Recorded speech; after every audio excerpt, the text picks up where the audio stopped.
Halo sobat semua. Selamat datang di channel Gila Novel. Supaya admin tetap semangat mengupload videonya, mohon bantuannya untuk like dan subscribe channel ini. Terima kasih ya. Bab 186. Cemerlang muncul dari dalam menara penindas iblis. Ledakan. Menara penindas iblis benar-benar hancur berkeping-keping, dengan potongan-potongan beterbangan kemana-mana. Bagaimana mungkin? Bagaimana mungkin? Tetua ketiga dari keluarga Zheng menyaksikan menara penekan iblis meledak dengan keterkejutan dan ketidakpercayaan di wajahnya. Menara penekan iblis adalah harta karun keluarga Zheng. Konon terbuat dari meteorit luar bumi, bahan super keras yang tidak dapat ditemukan di bumi. Bagaimana mungkin bisa pecah? Pakar itu pernah mengatakan bahwa menara penekan iblis dapat menekan segala sesuatu di dunia, kecuali kekuatan lawannya jauh melebihi Martial Lord. Kekuatannya jauh melebihi Wuzun. Tetua ketiga dari keluarga Zheng memiliki mata yang tumpul, melihat sosok yang berdiri di tempat setelah menara penindas iblis meledak. Sosok di sekitar sosok ini memancarkan energi merah terang. Itu adalah Fang Yu. Tidak ada luka yang terlihat di tubuh Fang Yu. Bagaimana hal ini dilakukan? Tetua ketiga dari keluarga Zheng terkejut. Orang-orang yang ditekan oleh menara penindas iblis akan diserang oleh patung Buddha Sansekerta, pikiran mereka akan bingung, dan mereka akan kehilangan kemampuan bertarung hanya dalam 10 detik. Tapi Fang Yu di depannya memiliki mata yang tegas dan ekspresi santai, dan dia tampaknya tidak terpengaruh sama sekali. Tidak hanya itu, dia juga menghancurkan menara penindas iblis. Kekuatan macam apa ini? Wajah keempat pelindung keluarga Zheng lainnya semuanya berubah drastis. Mereka tahu betapa pentingnya menara penekan iblis bagi keluarga Zheng. Tapi sekarang, menara penindas iblis telah dihancurkan seperti ini. Jika masalah ini menyebar, reputasi keluarga Zheng akan sangat terpengaruh. Senjata ajaibmu tidak terlalu bagus. Meskipun itu adalah senjata ajaib kelas atas, itu tidak cukup kuat, kata Fang Yu sambil tersenyum tipis. Kamu, tetua ketiga dari keluarga Zheng menjadi pucat dan tidak bisa berkata-kata. Mulutnya masih mengeluarkan darah akibat luka di pipinya. Apakah kamu orang terkuat di keluarga Zheng? Fang Yu maju selangkah dan bertanya. Orang tua dari keluarga Zheng ini dapat menahan pukulannya tanpa terjatuh, yang dianggap sebagai kekuatan yang baik. Meski pukulan ini hanya menggunakan kekuatan kurang dari 20%. Melihat Fang Yu bergerak maju, tetua ketiga dari keluarga Zheng tanpa sadar mundur selangkah. Saat ini, dia akhirnya merasakan ketakutan di hatinya. Dia tidak pernah merasakan perasaan ini selama beberapa dekade. Fang Yu, aku berkata sebelumnya, kita belum mencapai titik di mana kita akan bertarung sampai mati, kata tetua ketiga dari keluarga Zheng sambil memaksa dirinya untuk tenang. Oh, jadi kerjasama apa lagi yang ingin kamu diskusikan denganku? Fang Yu bertanya dengan alis terangkat. Tentu saja kita masih bisa membicarakan kerjasama, tapi kita perlu memikirkannya lagi. Saya sudah mengetahui kekuatan Anda dengan baik, dan keluarga Zheng tidak pernah ingin menjadi musuh Anda, kata tetua ketiga dari keluarga Zheng dengan wajah pucat.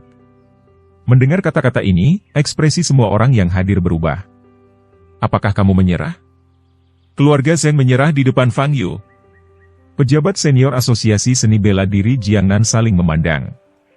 Terutama mata Kong Cheng yang terbuka lebar. Dia menatap tetua ketiga dari keluarga Zheng dan kemudian ke Fang Yu, matanya penuh ketakutan.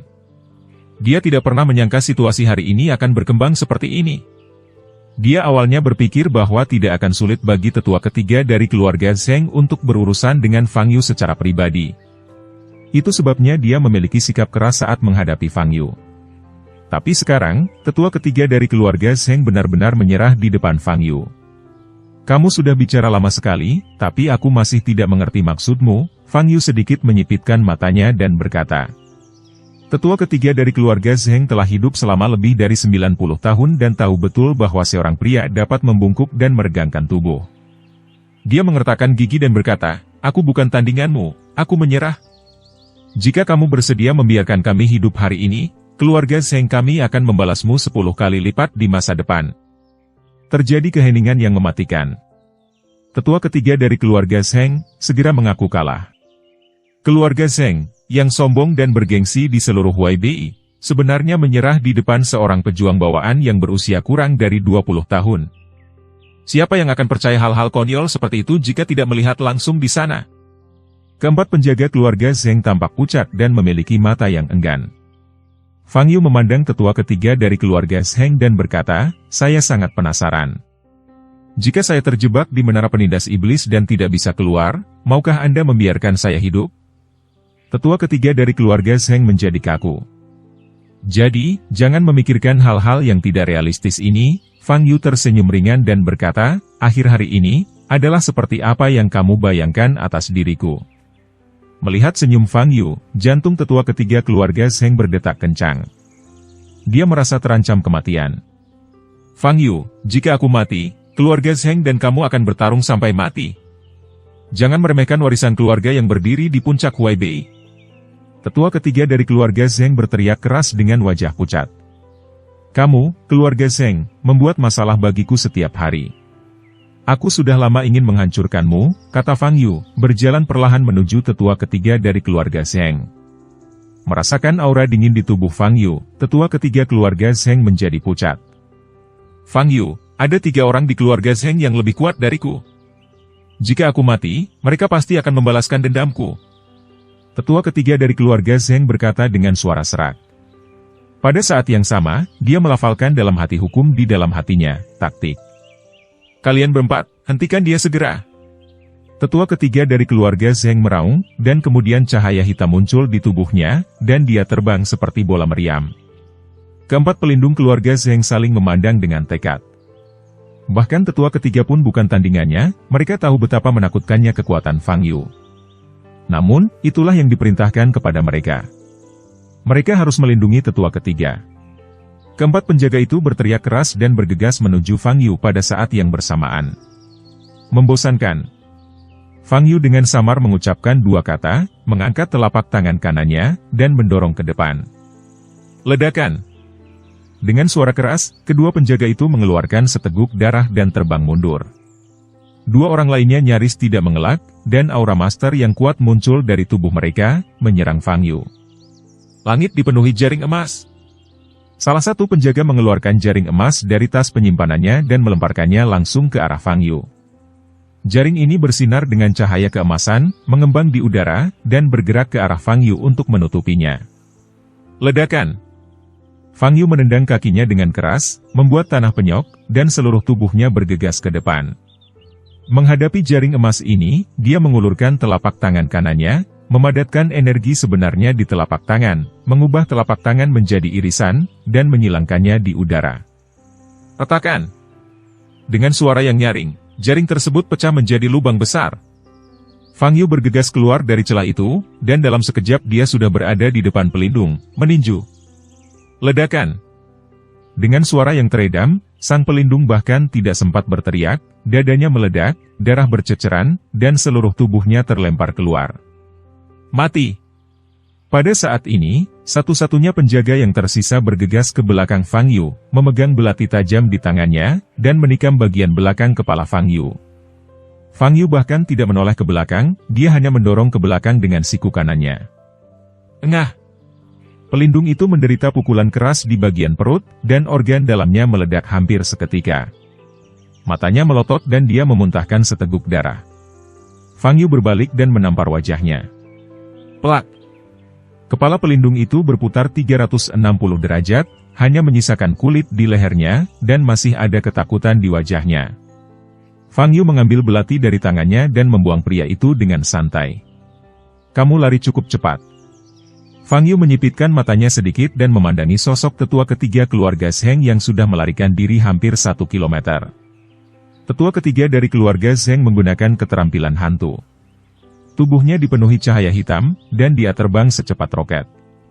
Dia hanya punya satu pikiran di benaknya sekarang, yaitu melarikan diri. Dia harus melarikan diri. Dia harus bertahan hidup. Adapun Fang Yu, dia tidak bisa menyelesaikannya sendirian. Saat dia kembali ke keluarga Zheng kali ini, dia akan mengadakan pertemuan keluarga untuk membahas rencana sempurna untuk menghadapi Fang Yu. Dengan kecepatan ini, dia akan muncul di lokasi itu dalam 2 detik. Fang Yu memainkan belati yang dia ambil dari pelindung keluarga Zheng, matanya bersinar dengan cahaya merah yang aneh. Melihat sosok tetua ketiga keluarga Zheng, Fang Yu mengangkat belatinya. Ada semburan lampu merah di tangannya. Lalu dia melemparkan belatinya. Wus! Deus! Suara yang sangat keras terdengar di udara. Belati itu dibungkus dengan energi sejati dan mengarah ke sosok tetua ketiga keluarga Zheng di kejauhan, meninggalkan bayangan merah di udara. Kecepatannya sangat cepat, dan hanya dalam 2 detik, ia berhasil menyusul tetua ketiga dari keluarga Zheng dengan sama cepatnya. Tetua ketiga dari keluarga Zheng, yang berjuang untuk melarikan diri dan memikirkan hal lain, tidak bereaksi sama sekali. Namun, tidak ada gunanya bereaksi, tidak ada cara untuk menghindarinya. Ini sangat cepat. Engah! Belati itu langsung menembus dada kanannya. Tetua ketiga dari keluarga Zheng menunduk dan melihat lubang berdarah di dada kanannya, hanya dengan keputusasaan di matanya. Kecepatannya turun seketika, dan sosoknya jatuh dari udara. Bab 187. Fang Yu menendang kakinya dan bergegas menuju tetua ketiga dari keluarga Zheng. Dia sengaja tidak membunuh tetua ketiga keluarga Zheng dengan satu serangan karena ramuan emas di tubuhnya. Energi spiritual yang terkandung dalam ramuan emas dari biksu pembentuk ramuan tahap akhir, mungkin sebanding dengan 1000 ramuan dalam monster tingkat rendah. Beberapa detik kemudian, Fang Yu sampai di tempat terbuka di pinggiran. Tetua ketiga dari keluarga Zheng terbaring di sini, dengan genangan darah mengalir keluar dari bawah tubuhnya. Melihat Fang Yu perlahan mendekat, tetua ketiga dari keluarga Zheng hanya memiliki keputusasaan di matanya, dan wajahnya menjadi layu. Dia berlatih keras hampir sepanjang hidupnya dan mencapai ranah ahli bela diri yang membuat iri para pejuang biasa. Dalam beberapa tahun terakhir, dia secara samar-samar menyentuh langit-langit Wuzun dan menemukan kemungkinan promosi lebih lanjut. Jika memberinya waktu 30 hingga 50 tahun lagi, dia mungkin bisa menerobos ranah Martial Lord dan mencapai ranah legendaris. Tapi sekarang, semuanya hilang. Segala harapan dan impiannya hanya bisa disimpan untuk kehidupan selanjutnya. Saat ini, Fang Yu sudah berjalan di depan tetua ketiga keluarga Zheng. Apakah kamu tidak ingin tahu rahasia dari apa yang disebut teknik budidaya jahat? Aku bisa memberitahumu sekarang. Fang Yu berjongkok dan tersenyum. Mata tetua ketiga keluarga Zheng sedikit berubah. Fang Yu mengulurkan tangannya, meletakkannya di perut tetua ketiga keluarga Zheng, dan mulai menjalankan seni melahap jiwa. Ada semburan lampu merah di tangan, dan tingkat kultivasi di tubuh tetua ketiga keluarga Zheng terkuras dengan kecepatan yang sangat cepat. Wajah tetua ketiga keluarga Zheng langsung berubah pucat dan dia berkata, "Jadi, Anda menggunakan metode ini untuk menyerap budidaya orang lain." Merasakan hilangnya kultivasi dalam tubuh dengan cepat, tetua ketiga dari keluarga Zheng merasa sedih, dan tertawa dengan marah. Ia berkata, "Fang Yu, jika kamu menggunakan sihir jahat semacam ini untuk mendapatkan kekuatan, kamu akan dihukum oleh Tuhan lebih cepat atau nanti. Aku menantikan hari di mana aku melihatmu di neraka. Jika aku bisa, aku juga ingin pergi ke neraka dan bermain, tapi sayang Tuhan tidak memberiku kesempatan ini," kata Fang Yu dengan tenang. Saat ini, ramuan emas di tubuh tetua ketiga keluarga Zheng hanya berukuran setengah dari ukuran aslinya. Tetua ketiga dari keluarga Zheng merasa sangat kesal. Ketika dia berpikir bahwa semua budidaya yang telah dia kembangkan selama beberapa dekade akan menjadi gaun pengantin orang lain, segera, ekspresi tekad muncul di wajahnya. Dia ingin menutup meridian di tubuhnya dan membiarkan energi sebenarnya di tubuhnya mengalir mundur. Dia akan meledakkan dirinya sendiri. Dia lebih memilih menghancurkan ramuan emas ini daripada membiarkan Fang Yu menyerapnya. Memikirkan hal ini, tetua ketiga dari keluarga Zheng menunjukkan senyuman sinis. Kekuatan setengah ramuan emas meledak, dan kekuatannya tidak berbeda dengan rudal. Fang Yu sangat dekat, bahkan jika dia tidak terbunuh, dia masih akan terluka parah. Fang Yu, ayo kita mati bersama, tetua ketiga dari keluarga Zheng berteriak dan hendak menghancurkan dirinya sendiri. Ledakan! Tapi sebelum dia bisa menyelesaikan kata-katanya, Fang Yu meninju wajahnya, dia langsung kehilangan kesadaran dan pingsan. Penghancuran diri? Apakah kamu pikir aku akan memberimu kesempatan seperti itu? Fang Yu berkata sambil tersenyum sinis. Setelah menyerap seluruh ramuan emas di tubuh tetua ketiga keluarga Zheng, Fang Yu hanya menembus 2 tingkat dan mencapai tahap pemurnian Qi tingkat 9950. Fang Yu tahu bahwa energi spiritual yang dibutuhkan untuk menembus level pertama sangat besar, tetapi dia tidak menyangka akan sebesar itu. Dari sudut pandang ini, 50 tingkat terakhir sebelum 10.000 tingkat, sepertinya tidak dapat dilintasi dengan mudah.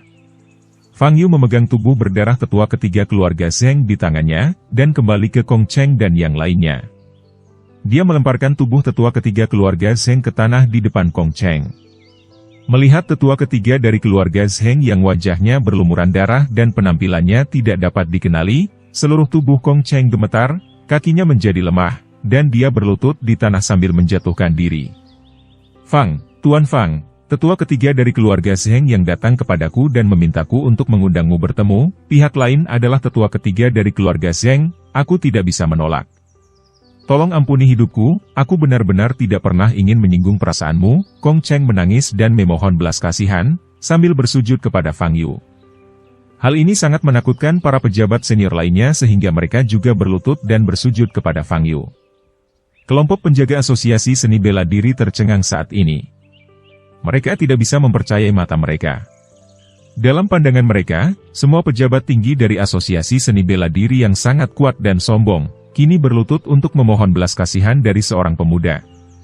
Adapun kelompok eksekutif senior ini, mereka tidak banyak berpikir saat ini. Tetua ketiga keluarga Zheng, Wu Zun, yang sudah terkenal sejak lama, dibunuh oleh Fang Yu. 4 wali keluarga Zheng di tingkat master, juga tidak bisa bertahan satu putaran pun di depan Fang Yu. Dewa kematian yang begitu menakutkan, jelas bukan eksistensi yang bisa mereka sakiti. Tindakan mereka sebelumnya telah menyinggung Fang Yu, terutama setelah tetua ketiga dari keluarga Zheng muncul. Fang Yu menatap Kong Cheng dengan dingin dan berkata, bukankah kamu baru saja memintaku masuk penjara? Ketika dia bersentuhan dengan mata dingin Fang Yu, ekspresi Kong Cheng berubah drastis dan dia merasa jantungnya berdetak kencang. Ini salahku. Tuan Fang. Aku bersedia menghukum diriku sendiri, karena aku menyebalkan. Tolong jangan dimasukkan ke dalam hati, ini salahku. Kong Cheng segera mulai menampar mulutnya sendiri. Ah, hah, hah. Serangkaian tamparan keras terdengar. Kekuatan Kong Cheng begitu kuat sehingga setelah beberapa tamparan, darah mulai mengalir dari sudut mulutnya. Jenggot putih di dagunya berlumuran darah merah cerah. Fang Yu memandang Kong Cheng tanpa ekspresi dan berkata, ini adalah kesempatan terakhir. Anda, Asosiasi Seni Bela Diri Jiangnan, sebaiknya tidak macam-macam dengan saya lagi. Tuan Fang, kami sama sekali tidak berani, kata pejabat senior di sekitarnya berulang kali, sambil bersujud kepada Fang Yu. Fang Yu melihat sekeliling dan pergi perlahan. Sampai Fang Yu menghilang dari pandangan, para eksekutif senior tidak berani berdiri dan tetap berlutut di tanah.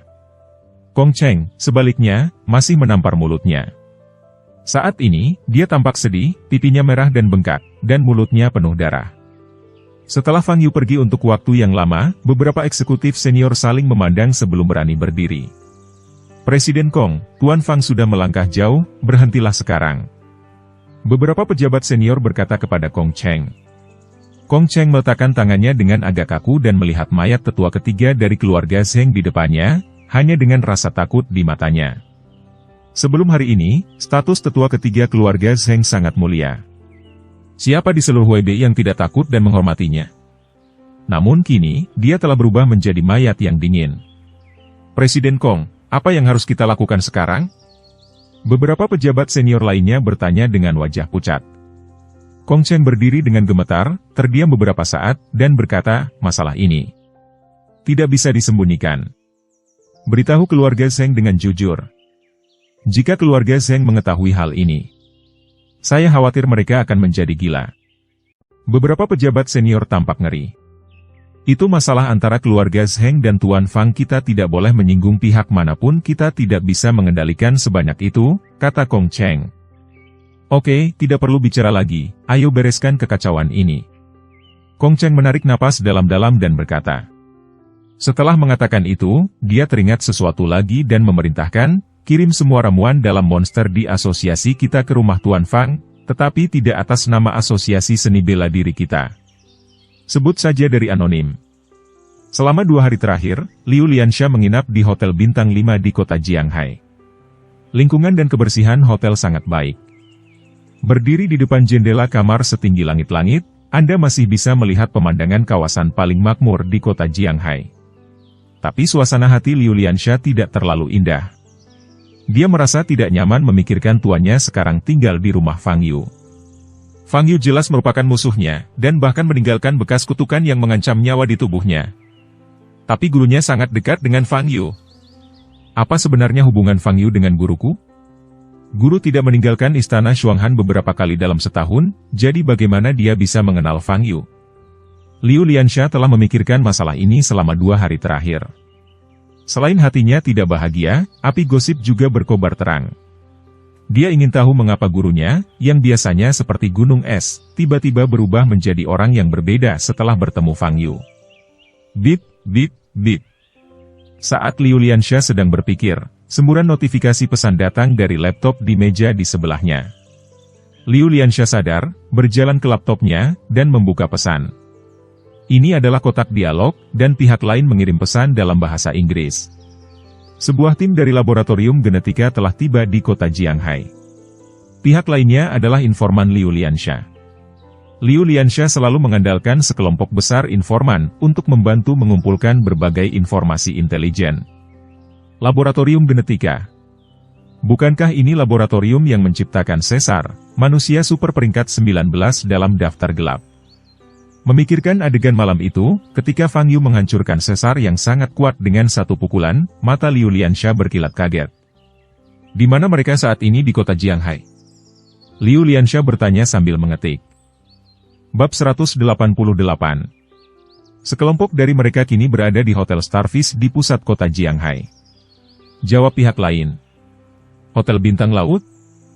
Ekspresi Liu Liansha berubah. Bukankah ini hotel tempat dia menginap sekarang? Bang bang bang. Saat ini, pintu kamar hotelnya tiba-tiba dibanting. Liu Liansha melihat ke pintu, jantungnya berdebar kencang dan wajahnya pucat. Dia tahu bahwa orang-orang di luar pintu jelas bukan orang baik. Besar kemungkinan, yang disebutkan informan adalah tim dari laboratorium genetika. Bagaimana mereka menemukan tempat ini? Mengapa mereka datang ke hotel ini? Bahkan jika mereka ingin mencarinya, mereka harusnya langsung mencari Fang Yu. Mungkinkah aku telah terekspos? Memikirkan kemungkinan ini, wajah Liu Liansha menjadi lebih pucat, dan tangannya sedikit gemetar. Dia punya banyak informan, dan dia mungkin benar-benar menjualnya demi keuntungan. Jika ini masalahnya, maka masalahnya akan besar. Fang Yu saat ini dapat dikatakan sebagai musuh dari seluruh daftar gelap, dan Liu Liansha yang bekerja untuk Fang Yu, setara dengan berdiri di sisi berlawanan dari daftar gelap. Bang bang bang. Suara yang datang dari pintu menjadi semakin mendesak. Apapun yang terjadi, aku harus segera melarikan diri. Liu Liansha melihat sekeliling dan berlari ke jendela dari lantai ke langit-langit. Jendela dari lantai ke langit-langit ini tidak terbuka, tertutup rapat. Terlebih lagi, ini adalah lantai 33, dan langit di luar tingginya hampir 100 meter. Liu Liansha hanyalah master setengah langkah. Jika dia jatuh dari ketinggian 100 meter, dia pasti akan hancur berkeping-keping. Bang bang bang. Suara gedoran pintu di luar menjadi semakin keras, lalu berhenti tiba-tiba. Liu Liansha tahu bahwa mereka akan mendobrak pintu. Apa yang harus aku lakukan? Wajah Liu Liansha pucat dan tubuhnya yang halus bergetar. Benar. Guru sekarang tinggal di sebuah komunitas di Leji yang tidak jauh dari sana.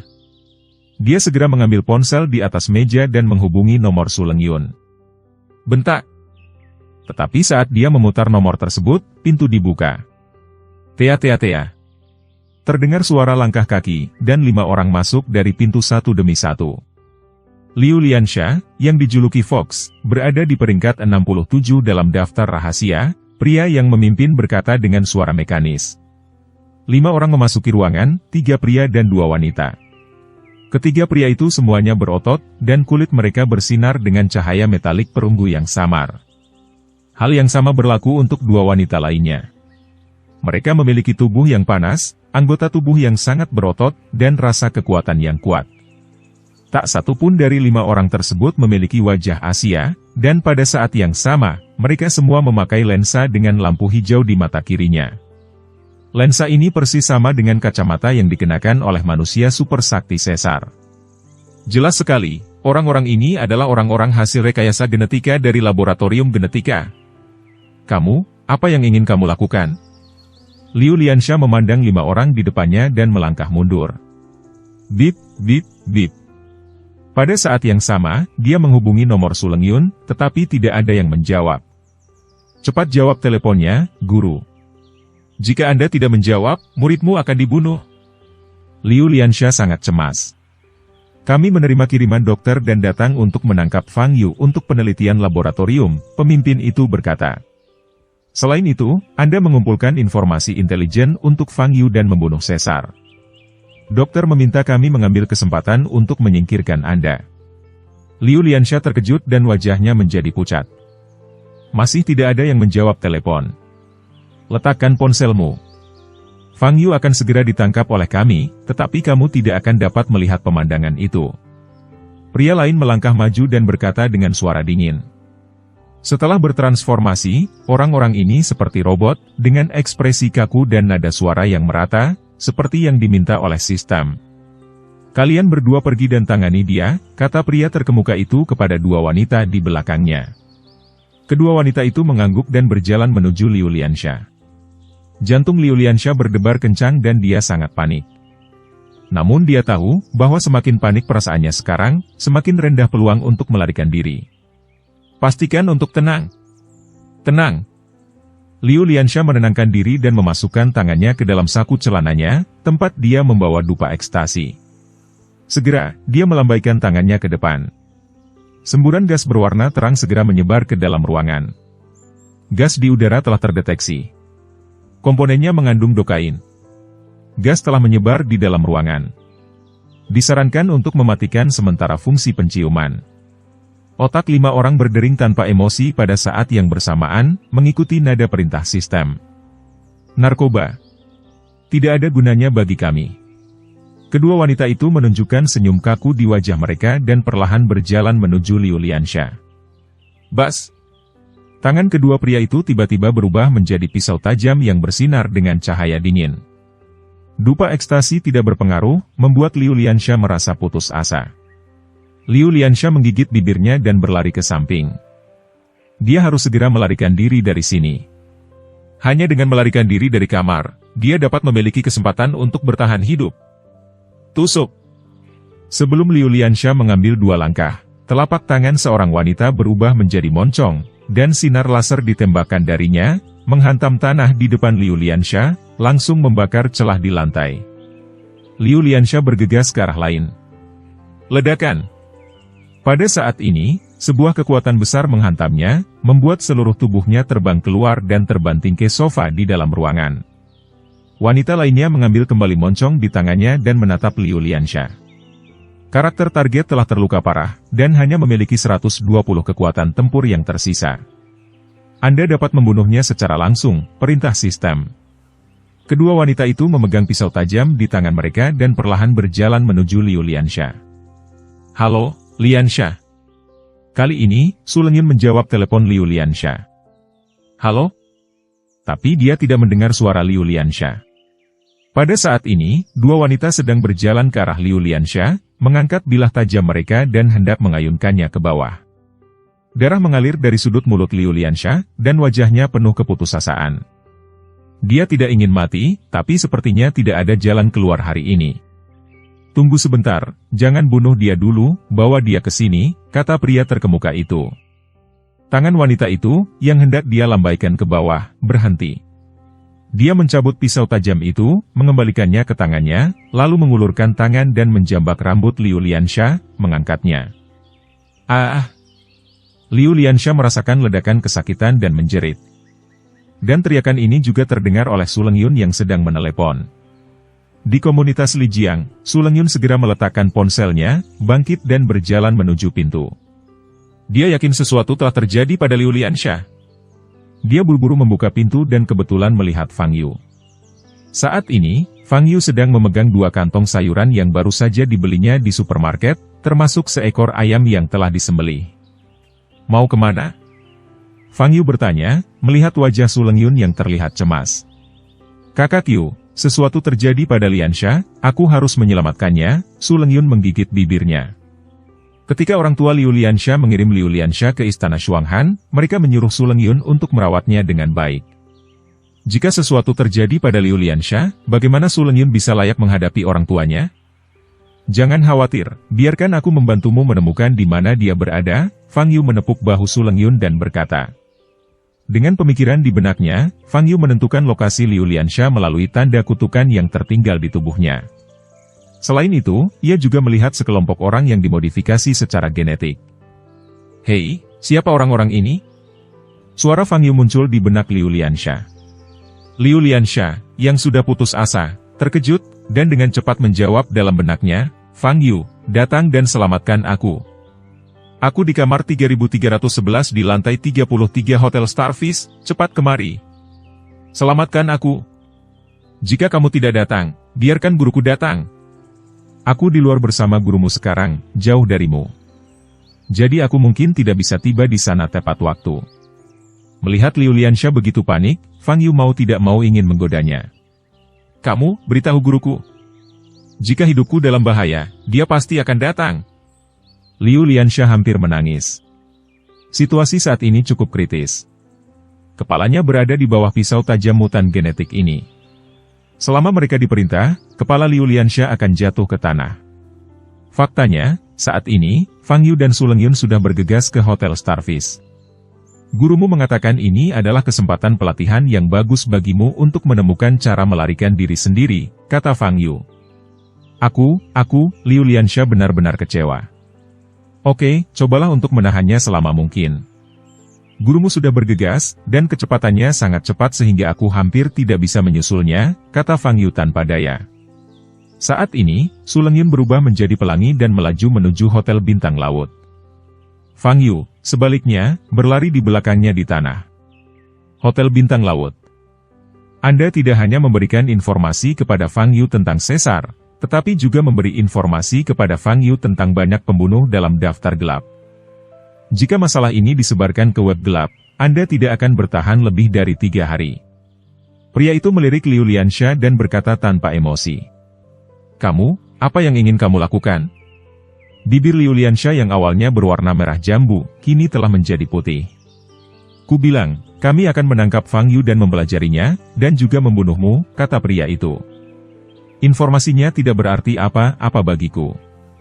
Mari kita bunuh dia sebagai balas dendam pada Caesar. Pada saat ini, suara sistem terdengar di kepala pria itu. Baiklah, dokter, jawab pria itu, dan pada saat yang sama, dia menatap salah satu wanita di belakangnya. Bas! Tangan kanan wanita itu langsung berubah menjadi sebilah pisau tajam. Dia mengangkat tangannya dan melambaikannya ke leher giok Liu Liansha. Retakan! Saat ini, jendela dari lantai ke langit-langit di ruang tamu tiba-tiba pecah. Bab 189. Muncul dari jendela seperti dewa yang turun dari surga. Guru. Liu Liansha tampak bahagia saat melihat Su Lengyun berdiri di depan jendela setinggi langit-langit. Dia tidak menyangka Su Lengyun bisa tiba secepat itu. Wajah cantik Su Lengyun terasa dingin, dan tubuhnya memancarkan aura yang tajam dan dingin. Rambut biru langitnya perlahan melayang saat angin bertiup. Siapa orang ini? Pria terkemuka itu berdiri dan memandang Su Lengyun di depannya. Identitas orang ini sedang diselidiki.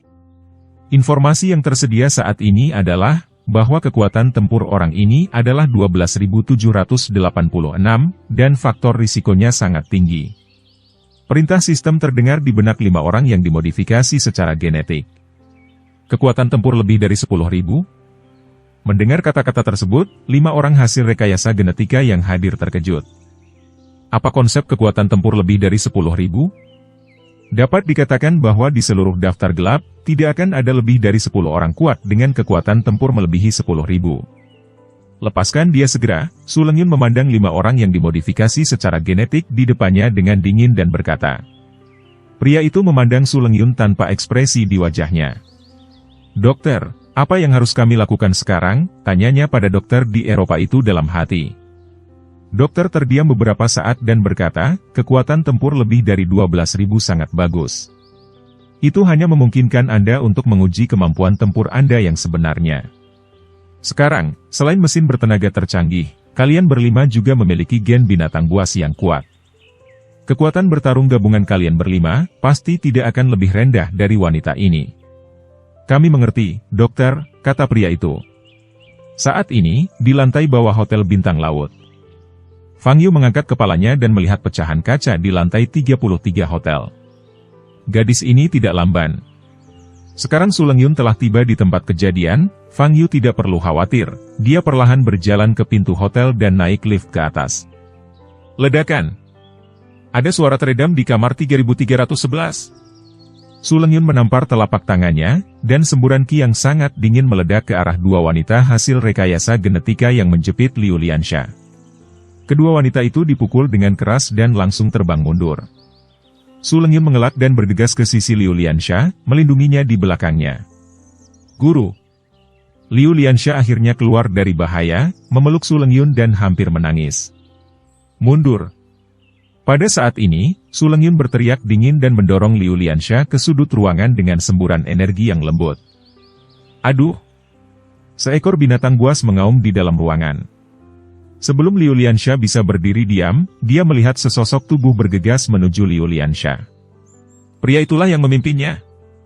Saat ini, wajah laki-laki itu sudah tidak terlalu manusiawi, rambut hitam tumbuh di wajahnya, matanya melotot dan penuh darah. Gigi di mulutnya pun berubah menjadi taring tajam. Dia bergegas ke depan Su Lengyun dan menampar Su Lengyun dengan cakar kanannya yang tajam. Manusia serigala. Su Lengyun sedikit mengernyit, berbalik ke samping, dan menghindari pukulan pria itu. Pada saat yang sama, dia mengumpulkan energi aslinya dengan telapak tangan kirinya dan menampar ke depan. Ledakan. Terdengar suara teredam, dan pria itu terjatuh. Saat ini, dua sosok melintas di kedua sisi Su Lengyun. Wajah Su Lengyun tanpa ekspresi, dan semburan kekuatan tiba-tiba muncul dari tubuhnya. Ledakan. Kedua sosok itu terpesona oleh ledakan kekuatan ini sebelum mereka dapat mengambil tindakan terhadap Su Lengyun. Liu Liansha berdiri di sudut ruangan dengan kegembiraan di wajahnya. Ini adalah gurunya, kepala istana dari Istana Beku, seorang seniman bela diri yang kuat, yang berusia kurang dari 30 tahun. Dia memang idolanya sepanjang masa. Terlalu kuat. Siapa orang-orang ini? Bagaimana kamu memprovokasi mereka? Suara dingin Su Lengyun mencapai telinga Liu Liansha. Wajah Liu Liansha sedikit berubah dan dia berkata, Guru, orang-orang ini berasal dari sebuah organisasi di Eropa, bernama Laboratorium Gene. Mereka semua adalah mutan hasil rekayasa genetika. Bagaimana kamu memprovokasi orang-orang ini? Nada suara Su Lengyun tenang. Namun Liu Liansha, yang paham dengan sifat marah gurunya, tahu bahwa pertanyaan Su Lengyun sebenarnya menyalahkannya. Guru, saya benar-benar tidak pernah memprovokasi orang-orang ini. Fang Yulah yang meminta saya untuk membantunya, yang secara tidak langsung menyebabkan saya menyinggung orang-orang ini. Tujuan kedatangan mereka ke sini hari ini adalah untuk menangkap Fang Yu kembali, saya hanya terseret, bantah Liu Liansha. Apakah mereka ingin menangkap Fang Yu? Su Lengyun mengerutkan kening, dan aura yang lebih dingin muncul dari tubuhnya. Dia tidak akan pernah membiarkan siapapun melakukan apapun yang merugikan Fang Yu. Sekalipun Anda punya ide, itu tidak akan berhasil. Tubuh Su Lengyun memancarkan semburan energi putih. Pada saat yang sama, dengan dia sebagai pusatnya, hawa dingin yang menusuk tulang perlahan menyebar. Efektivitas tempur lawan meningkat. Saat ini telah mencapai 15.780, dan faktor risikonya sangat tinggi. Efektivitas tempur wanita ini masih meningkat. Sudah lebih dari 15.000. Siapa dia? Data tentang Wasia masih kurang, dan identitas orang ini tidak dapat diverifikasi untuk saat ini, kata sistem. Pria yang telah berubah menjadi manusia serigala bangkit dari tanah, menatap Su Lengyun dengan mata merah darah, dan berkata, kami dari Laboratorium Genetika, saya serigala serakah. Saya ingin tahu identitas Anda. Hanya ada ketidakpedulian pada wajah sempurna Su Lengyun. Telapak es. Dia mengangkat tangan kanannya yang putih dan mendorongnya ke depan. Semburan energi putih meledak ke arah serigala serakah, langsung menutupi dirinya. Ces. Es dengan cepat mengembun di permukaan kulit serigala serakah, dan menutupi seluruh tubuhnya dengan kecepatan yang sangat cepat. Bas! Hanya dalam beberapa detik, serigala serakah membeku menjadi es. Melihat ini, 4 orang hasil rekayasa genetika lainnya saling memandang dan bergegas menuju Su Lengyun. Mereka berempat mengeluarkan senjatanya masing-masing. Tangan kedua wanita itu berubah menjadi bilah tajam, sedangkan tangan kedua pria itu berubah menjadi moncong gelap. Tubuh Su Lengyun memancarkan gelombang udara dingin, dan seluruh tubuhnya melayang di udara. Meriam super! 2 pria dan 4 lubang meriam meledak ke arah Su Lengyun. Ledakan! Terdengar suara keras, dan semburan cahaya bersinar di tempat Su Lengyun berada. Semua jendela dari lantai ke langit-langit pecah seketika. Semua barang di ruangan itu hancur akibat ledakan tersebut. Guru! Liu Liansha bersembunyi di sudut dan melihat posisi Su Lengyun dengan mata terbelalak. Dihantam oleh 4 benteng pada saat yang sama, akibatnya akan sangat buruk. Tapi dia segera santai. Setelah cahayanya menghilang, Su Lengyun masih mengambang di tempatnya. Tubuhnya dikelilingi oleh lapisan cahaya biru samar. Perlindungan tubuh yang menyebalkan. Kedua wanita itu, yang tangannya berubah menjadi pisau tajam, bergegas menuju Su Lengyun. Mata Su Lengyun dingin dan dia mengulurkan telapak tangannya ke dua arah. Klik! Kedua wanita itu juga memadat, menjadi balok es dalam beberapa detik dan membeku di tempatnya. Ekspresi kedua pria yang tersisa akhirnya berubah. Mereka bergerak dan ingin bergegas menuju lokasi serigala serakah. Mereka harus memecahkan kebekuan dengan cepat dan menyelamatkan serigala serakah. Namun sebelum mereka bisa bergerak, mereka merasakan anggota tubuh mereka menjadi kaku. Klik! Keduanya pun mengembun menjadi es batu dalam beberapa detik. Guru! Melihat kelima orang hasil rekayasa genetika semuanya dibekukan menjadi es batu, Liu Liansha segera keluar. Guru, telapak es Anda sangat kuat. Bagaimana Anda bisa membekukan seseorang menjadi es batu hanya dalam beberapa detik? Saat saya menggunakan telapak es, sulit untuk membekukan segelas air, Liu Liansha bertanya dengan kagum, matanya yang menawan berbinar.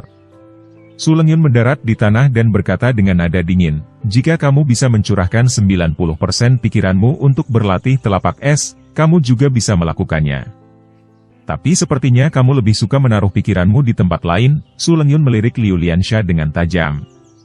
Jantung Liu Liansha berdetak kencang, dan dia dengan cepat memeluk lengan Su Lengyun dan berkata dengan genit, Guru, saya baru saja lolos dari kematian dan suasana hati saya belum tenang, jadi jangan menguliahi saya. Su Lengyun menghela nafas dan ingin mengatakan sesuatu yang lain. Wah, bagaimana kejadiannya? Saat ini, sebuah suara terdengar.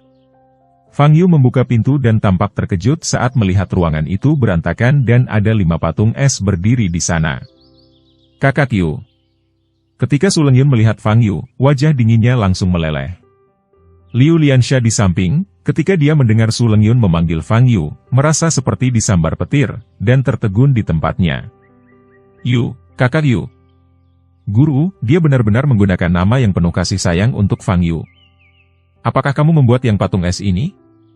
Fang Yu berjalan ke arah serigala rakus yang telah mengembun menjadi es batu, melirik Su Lengyun, dan bertanya dengan rasa ingin tahu. Bab 190. Nah, inilah telapak es dari istana beku kami. Su Lengyun berjalan di belakang Fang Yu dan berkata, langkahmu ini sangat praktis. Jika kamu di rumah, aku tidak perlu membeli kulkas, puji Fang Yu. Su Lengyun tersenyum tipis dan tidak berkata apa-apa. Liu Liansha mendengar ini dan berkata dengan marah, telapak es adalah metode rahasia istana beku kami, dan Anda benar-benar membandingkannya dengan lemari es? Anda... Sebelum Liu Liansha selesai berbicara, retakan muncul di atas patung es Tanlang. Mata serigala serakah masih bergerak, bersinar dengan cahaya dingin yang berdarah. Belum mati? Benar saja, dia adalah orang yang dimodifikasi secara genetik. Mustahil bagi manusia biasa untuk menahan suhu dingin ekstrim yang dibawa oleh telapak es, karena mereka pasti akan mati kedinginan dalam waktu singkat. Su Lengyun sedikit mengernyit dan ingin mengambil tindakan. Fang Yu menghentikannya dan berkata, jangan khawatir, dia seharusnya ada di sini untuk menemuiku. Aku ingin mendengar apa yang dia katakan. Semakin banyak retakan di es. Retakan! Seluruh es batu meledak. Aduh! Serigala serakah menengadah ke langit dan meraung keras, dengan semburan udara putih keluar dari mulutnya. Ketika dokter mengubah tubuh mereka, dia menghilangkan semua saraf sensorik yang mungkin berdampak negatif pada mereka. Artinya, mereka tidak merasakan sakit, panas atau dingin. Namun di dalam tubuh mereka, mereka masih memiliki organ dalam, daging dan darah. Setelah dibekukan, otot-otot di tubuh terasa sangat kaku dan tidak nyaman. Setelah meraung, Tan Lang menunduk dan menatap Fang Yu di depannya. Orang ini adalah orang yang menjadi sasarannya, Fang Yu. Kekuatan tempur real-time-nya adalah 83. Koefisien bahayanya mendekati 0. Dia dapat dengan mudah dijatuhkan. Perintah sistem terdengar di benak serigala serakah. Efektivitas tempurnya hanya 83. Apakah ini terlalu lemah?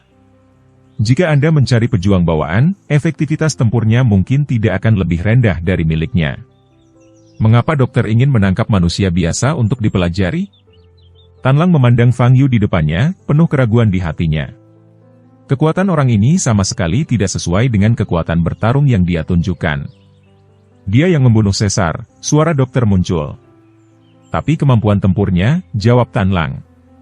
Ya. Awalnya saya mengira itu adalah kesalahan dalam sistem kekuatan tempur, tetapi kemudian saya mempelajarinya dan menemukan bahwa tidak ada celah dalam sistem kekuatan tempur. Alasan mengapa kekuatan tempur orang ini ditampilkan hanya sebesar 83, karena saat ini, kekuatan tempurnya memang hanya 83. Kata dokter. Maksudmu, kekuatan tempurnya akan meningkat seiring pertarungan? Serigala serakah bertanya. Inilah yang ingin saya pahami, dan inilah sebabnya saya meminta Anda untuk menangkapnya dan mempelajarinya. Dokter berhenti sejenak dan berkata, gunakan saja mesin itu dan selesaikan tugas ini sesegera mungkin.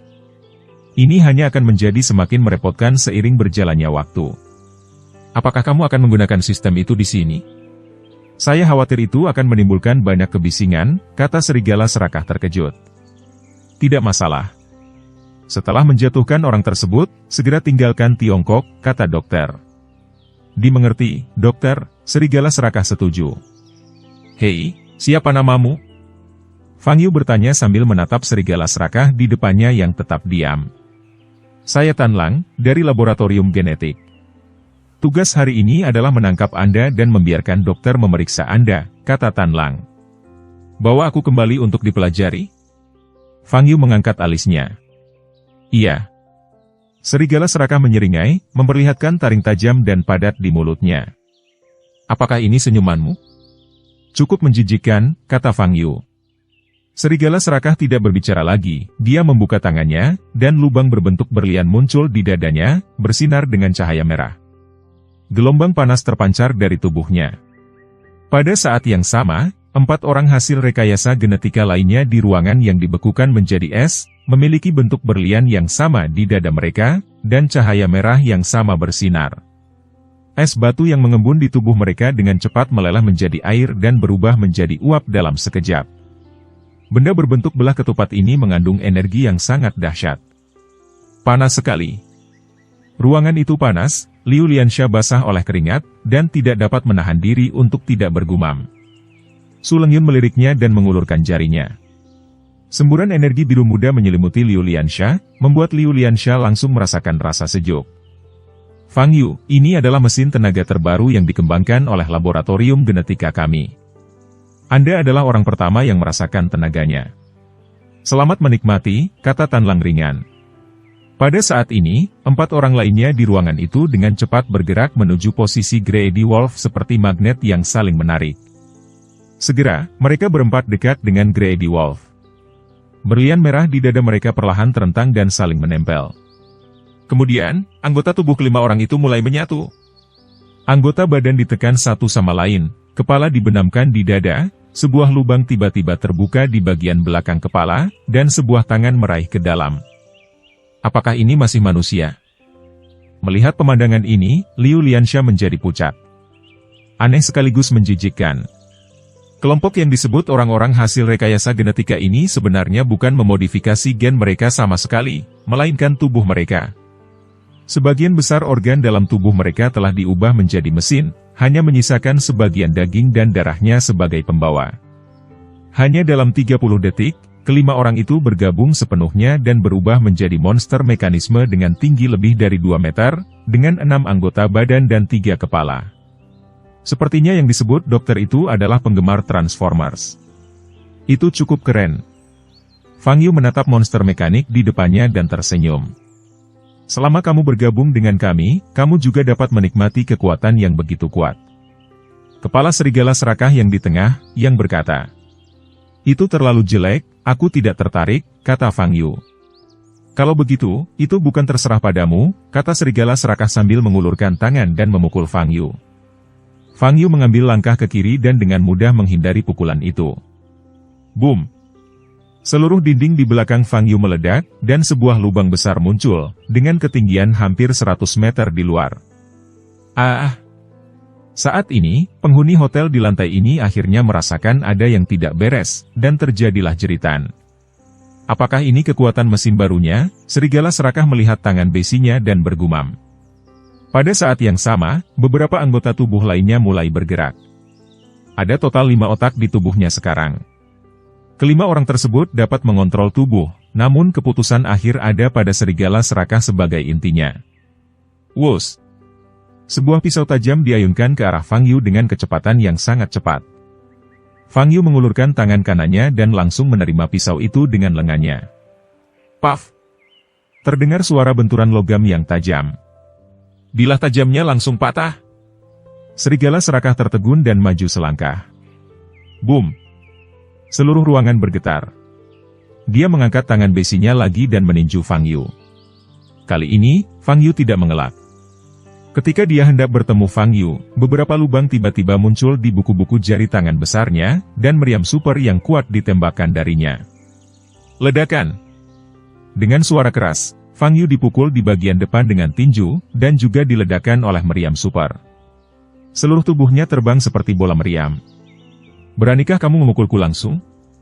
Kamu benar-benar mencari kematian, Tanlang mencibir dalam hatinya. Tanlang, yang kuinginkan adalah orang hidup, jangan dibunuh. Terdengar suara dokter. Saya mengerti, dokter.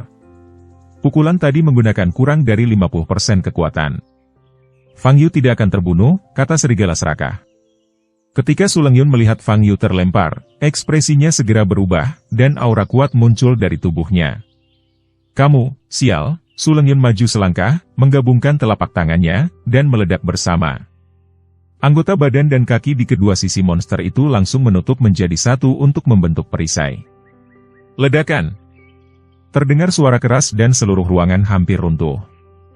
Pintu dan dinding di belakang monster itu langsung meledak. Tapi monster itu masih berdiri di sana. Su Lengyun menyerang satu demi satu. Bang, bang, bang. Dengan suara demi suara, seluruh lantai berguncang dan bahkan hampir runtuh. Tapi monster berkaki 6 itu masih berdiri di sana. Serangan Su Lengyun sepertinya tidak berdampak banyak. Tidak ada gunanya.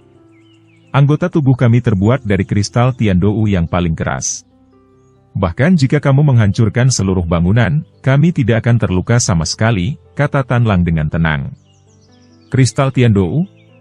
Tidak heran dia mampu menahan serangan berturut-turutnya. Su Lengyun mengerutkan kening, ekspresinya agak jelek. Masih ada teriakan di luar. Jelas ada banyak orang yang menginap di hotel ini.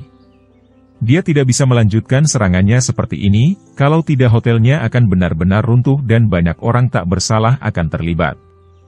Namun, jika kita tidak menyerang, bagaimana mereka bisa menghadapi monster mekanik di depan mereka?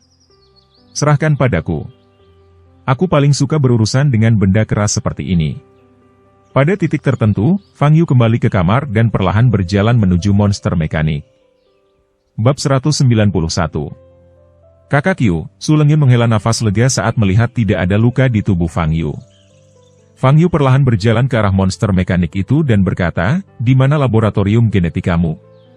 Perisai yang dibentuk oleh ke-6 anggota badan telah dilepaskan. Serigala serakah menatap Fang Yu dan berkata, kamu tidak perlu bertanya. Kamu akan segera menemui dokter. Oke, lupakan saja. Fang Yu menggelengkan kepalanya dan maju selangkah. Tangan besi monster mekanik itu mengenai Fang Yu. Ekspresi Fang Yu tetap tidak berubah dan dia mengangkat tangan kanannya. Ledakan! Terdengar suara keras, tapi Fang Yu masih berdiri di tempat. Dia memblokir tangan besi monster mekanik itu hanya dengan satu tangan kanan. Efektivitas tempur target meningkat, perintah sistem diulangi dalam pikiran serigala serakah. Peningkatan? Berapa banyak kekuatan tempur yang dia miliki sekarang? Tanya serigala serakah. Saat ini, ekspresinya berubah dan dia menunduk. Pada titik tertentu, monster mekanik yang terdiri dari mereka berlima meninggalkan tanah dengan kakinya. Fang Yu mengangkatnya dengan satu tangan. Efektivitas tempur target meningkat, alarm sistem masih berbunyi. Ada yang salah dengan sistemnya? Serigala serakah terkejut, dan kemudian dia menggunakan seluruh kekuatannya untuk menarik kembali tangan besinya. Kemudian, seluruh monster mekanik itu mendarat di depan dinding yang sebelumnya diledakkan. Beberapa langkah mundur, Anda berada 100 meter di udara. Dokter, Tan Lang pun ingin berkomunikasi dengan dokter, apakah ada kesalahan pada sistem? Namun saat ia berdiri kokoh, sosok Fang Yu muncul di depannya lagi seperti hantu. Fang Yu mengepalkan tangan kanannya, dan momentum mengerikan menyebar. Kekuatan tempur target telah meningkat pesat, dan faktor bahayanya sangat tinggi. Hindari segera! Hindari segera! Sistem mulai membunyikan alarm. Apa kekuatan tempurnya? Tan Lang bertanya dengan cemas. 9999999 telah melampaui rentang yang telah ditetapkan dan tidak dapat dihitung. Tidak dapat dihitung. Alarm sistem menjadi semakin mendesak. Serigala serakah sangat terkejut dan segera menutup keenam anggota tubuhnya untuk membentuk perisai. Perisai ini adalah perlengkapan pertahanannya yang paling terpercaya. Perisai yang terbuat dari 1 ton kristal Tiandou pada dasarnya tidak bisa dihancurkan di dunia ini. Serangan terus-menerus Su Lengyun barusan telah membuktikan hal ini. Fang Yu di depannya, ingin melukainya hanya dengan satu pukulan fisik? Benar-benar mustahil. Mata Fang Yu bersinar dengan cahaya merah, tinjunya melewati udara, dan terdengar suara menerobos udara. Ledakan. Pukulan ini mengenai perisai yang terbuat dari kristal Tiandou dengan keras. Ledakan. Seluruh ruangan runtuh.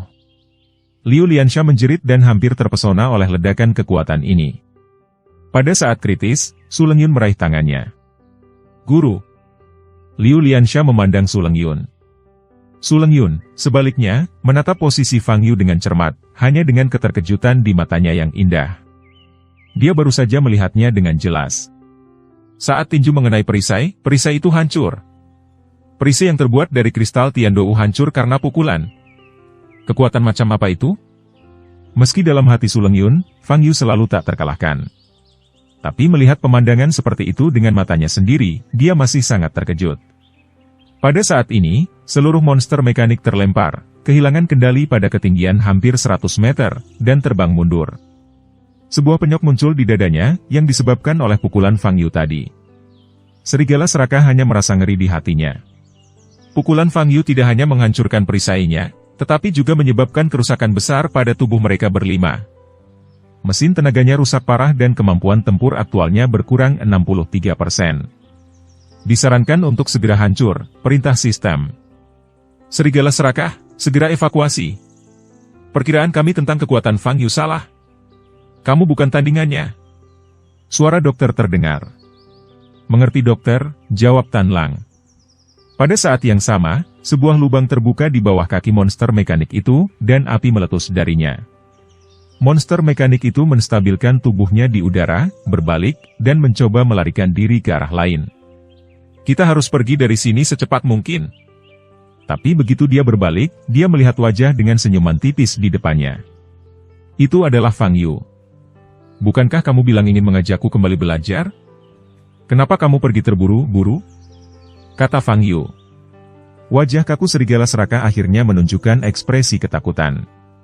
Dia meraung marah dan ingin mengambil tindakan terhadap Fang Yu. Tapi Fang Yu sudah meninju kepalanya. Ledakan. Kepala serigala serakah meledak, dan beberapa pecahan mekanis beterbangan dengan busa darah. Otak inti rusak, dan kendali tubuh dipindahkan ke otak kedua. Pada saat ini, sistem dalam tubuh monster mekanis diminta. Dua kepala lainnya membuka mata. Bang! Bang! Tapi sebelum mereka bisa melakukan apapun, mereka dipukul oleh Fang Yu 2 kali berturut-turut. monster mekanik itu benar-benar kehilangan kendali dan terjatuh. Lantai bawah Hotel Bintang Laut. Sekelompok tamu berlari keluar satu demi satu. Di antara kerumunan itu, ada seorang pria tampan berkacamata dengan wajah pucat. Dia baru saja selesai berdiskusi bisnis dengan klien di hotel, dan hendak kembali ke kamarnya untuk beristirahat ketika hal ini terjadi. Sungguh sial. Bang, bang. Puing-puing terus berjatuhan dari lantai atas ke tanah, dan banyak tamu yang mundur ke lobi hotel karena takut terkena. Guru muda Zoe, Anda tidak bisa di sini. Jika Anda terkena kerikil ini, Anda akan mendapat masalah, kata asisten di sampingnya. Di mana pengawalnya? Di mana pengawalku? Apa yang mereka lakukan saat ini? Apakah mereka akan makan kotoran? Zoe Cheng berkata dengan marah. Ledakan. Pada saat ini, sebuah batu jatuh tepat di depan Zoe Cheng, mengeluarkan suara teredam. Zoe Cheng sangat ketakutan hingga dia gemetar dan segera mundur. Ketika ia berlari kembali ke lobi hotel, ia mendengar teriakan kaget. Apakah ada seseorang di langit? Dan mengapa orang itu begitu besar? Zoe Cheng kemudian mengangkat kepalanya dan melihat ke langit, dan benar saja dia melihat dua sosok. Salah satu sosok itu tampak seperti manusia, tetapi sosok lainnya bertubuh besar dan tampak aneh ukurannya. Sosok yang lebih besar itu sepertinya memiliki 4 tangan, teriak seseorang. Kenapa semakin besar dan besar? Tidak, dia jatuh. Benda itu akan jatuh. Lari. Semua orang berteriak lagi dan terus berhamburan ke dalam hotel. Ledakan. Sosok besar ini mendarat di ruang terbuka di depan hotel, membuat tanah amblas. Bisa dibayangkan betapa beratnya benda ini. Semua orang di lobi hotel menatap kosong ke sosok di ruang terbuka. Apa ini? Robot? Ledakan. Semua orang terkejut, dan terdengar suara keras lainnya. Sosok lainnya juga jatuh dari langit. Sosok ini jelas adalah seseorang. Itu adalah Fang Yu. Fang Yu tidak memperhatikan sekelompok besar tamu hotel di belakangnya. Dia sedikit mengernyit saat dia melihat monster mekanik yang tertancap di tanah. Pada saat ini, di sebuah ruangan di gedung yang jauh di Eropa, seorang pria berambut perak dengan mata dingin berkata, eksperimen nomor 3, aktifkan sistem penghancuran diri. Dada monster mekanik itu tiba-tiba menyala dengan lampu merah. Semburan kekuatan mengerikan berkumpul dalam sekejap. Mata Fang Yu sedikit berubah. Monster ini ingin meledakkan dirinya sendiri? Fang Yu segera mengambil tindakan dan meninju dada monster itu. Ledakan! Terdengar suara keras, dan tangan Fang Yu meraih dada monster itu. Lalu dia menyentuh benda panas.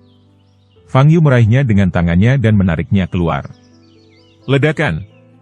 Itu adalah benda seukuran kepalan tangan, bersinar merah. Fang Yu bisa merasakan kekuatan mengerikan yang terkandung di dalamnya. Benda ini seharusnya adalah 5 orang yang dimodifikasi secara genetik tadi, dan juga merupakan sumber kekuatan monster mekanik. Eropa. Ekspresi pria berambut perak berubah drastis. Dia tidak menyangka Fang Yu akan mengambil inti kekuatan dengan mudah. Mesin yang terhubung ke inti listrik rusak. Sekarang, dia benar-benar kehilangan kendali atas inti kekuatan, apalagi membiarkannya menghasilkan fusi dan meledak. Sialan! Pria berambut perak itu mengepalkan tinjunya dan membanting meja. Namun dia menjadi tenang dalam hitungan detik. Dia awalnya mengirim tim yang terdiri dari 5 orang untuk menguji efek inti kekuatan baru dan menangkap Fang Yu. Meski kekuatan Fang Yu melebihi ekspektasinya, hal ini membuatnya semakin tertarik pada Fang Yu. Fisik aneh Fang Yu adalah contoh yang sangat baik baginya. Aku benar-benar semakin penasaran denganmu. Apa bedanya tubuhmu dengan manusia lain? Pria berambut perak itu memicingkan matanya dan bergumam. Bab 192. Hotel Bintang Laut, Fang Yu memegang inti kekuatan panas di tangannya, matanya bersinar terang. Karena dia bisa merasakan energi mengerikan yang terkandung di dalam inti kekuatan ini. Energi ini sangat mirip dengan kekuatan pembuluh darah spiritual yang bersentuhan dengan Fang Yu di Gunung Baichuan terakhir kali. Mungkinkah benda ini juga mengandung energi spiritual berintensitas tinggi? Fang Yu berpikir dalam hati. Fang Yu melihat inti kekuatan di tangannya dan mulai berpikir. Semua orang di lobi hotel menatap punggungnya dengan bingung. Ia terjatuh dari ketinggian lebih dari 100 meter dan membuat lantai beton amblas. Pria ini sebenarnya tidak berbuat apa-apa. Di Tiongkok saat ini, pejuang masih merupakan minoritas.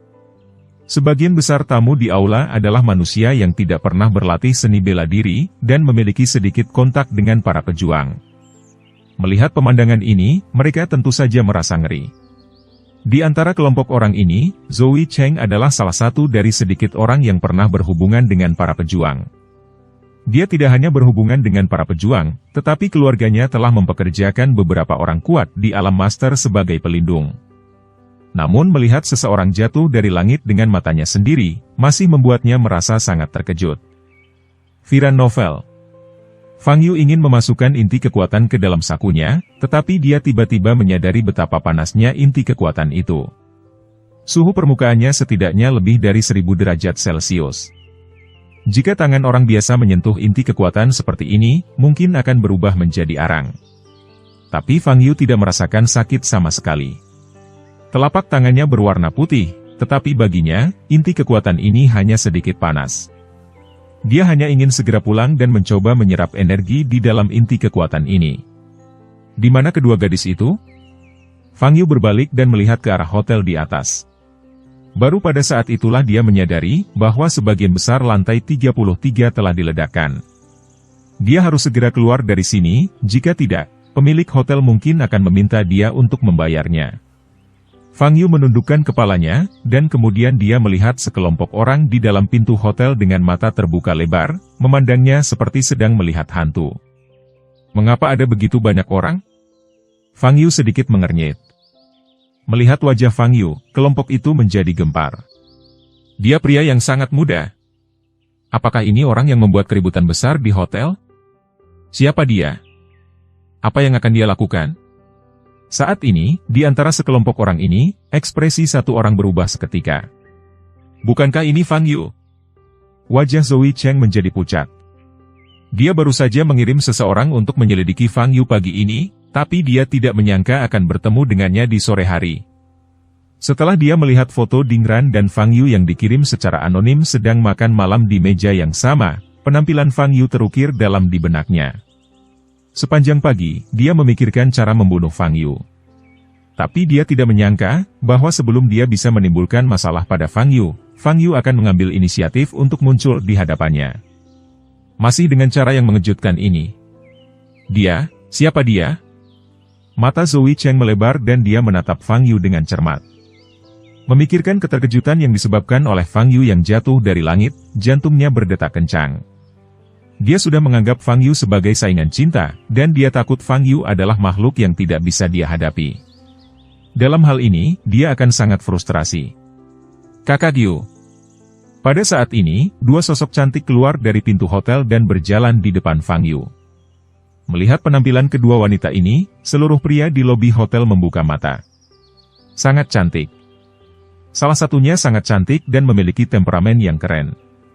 Kemunculan orang lain sudah mencapai taraf bencana, terutama matanya yang menawan, seolah mampu menyihir jiwa orang.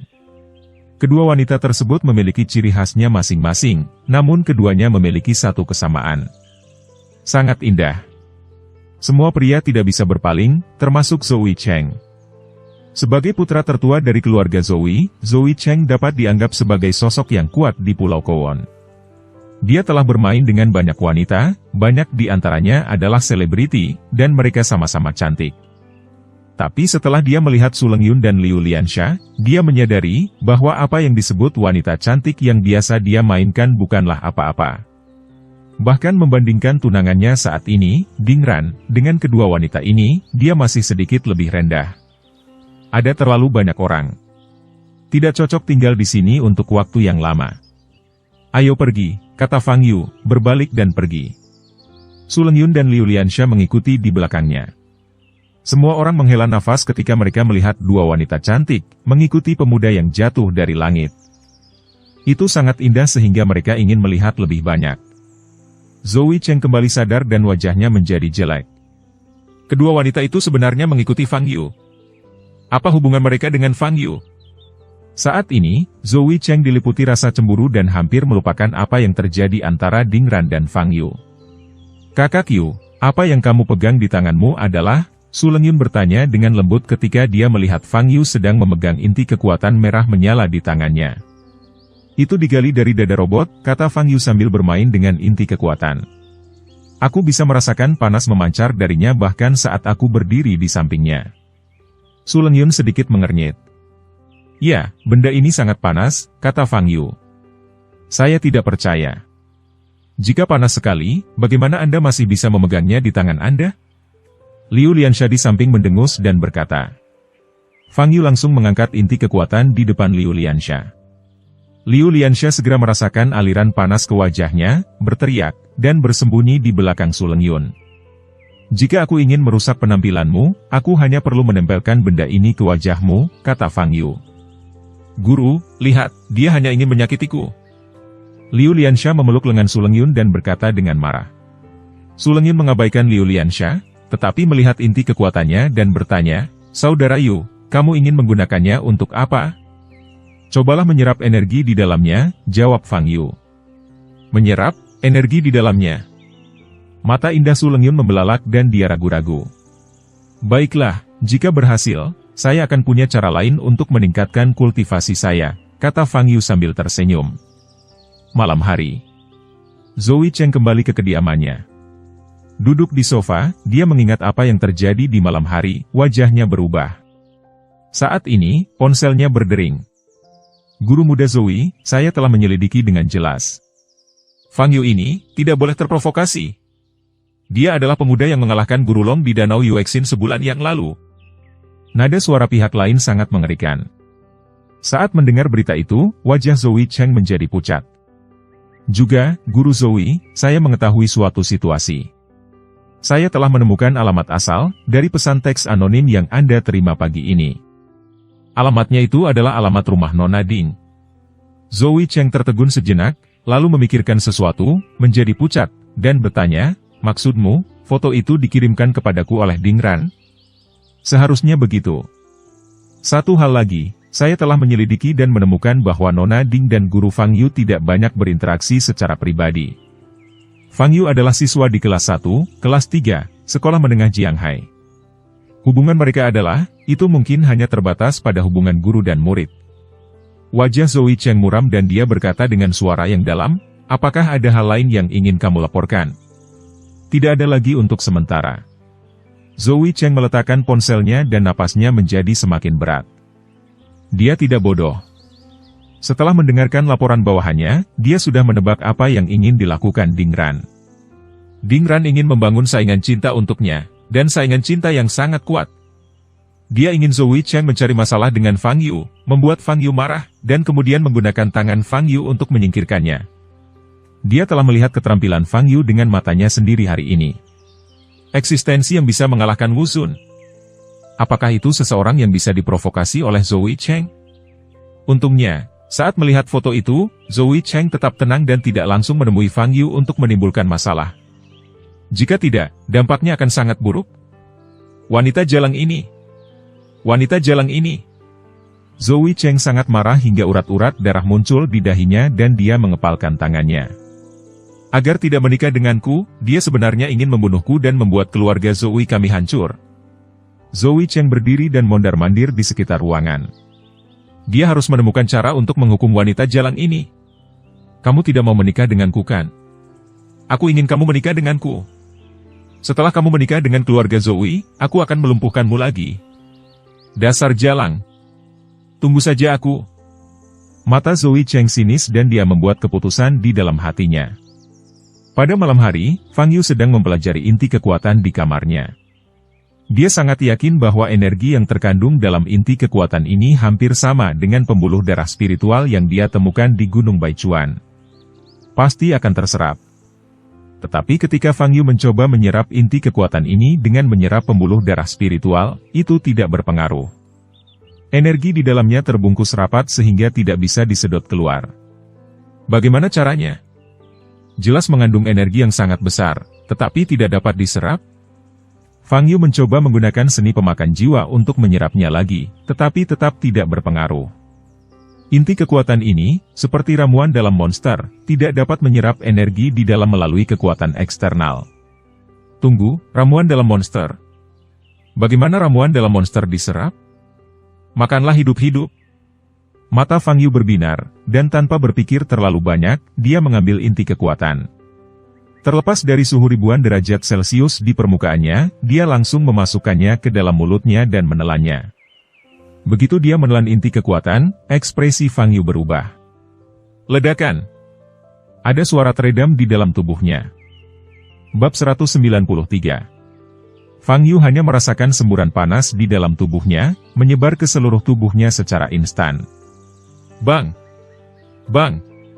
Bang! Suara teredam datang dari rongga perutnya, dan tulang di bawah kulitnya bersinar dengan cahaya keemasan.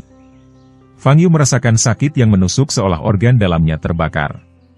Dia mengertakkan gigi dan menahan rasa sakit yang hebat, menyempurnakan inti kekuatan ini seperti yang dia lakukan saat menyempurnakan ramuan dalam monster itu. Pada awalnya, tidak ada respon dari inti kekuatan ini.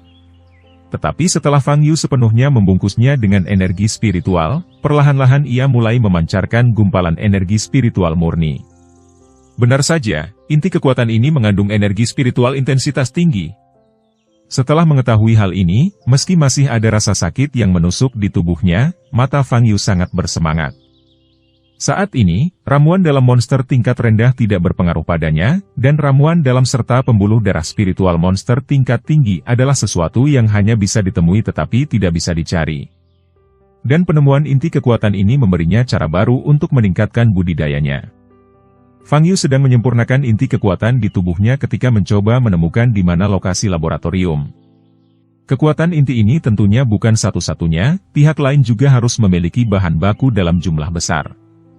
Fang Yu berspekulasi bahwa bahan mentah yang digunakan untuk membuat inti kekuatan ini mungkin juga merupakan urat spiritual.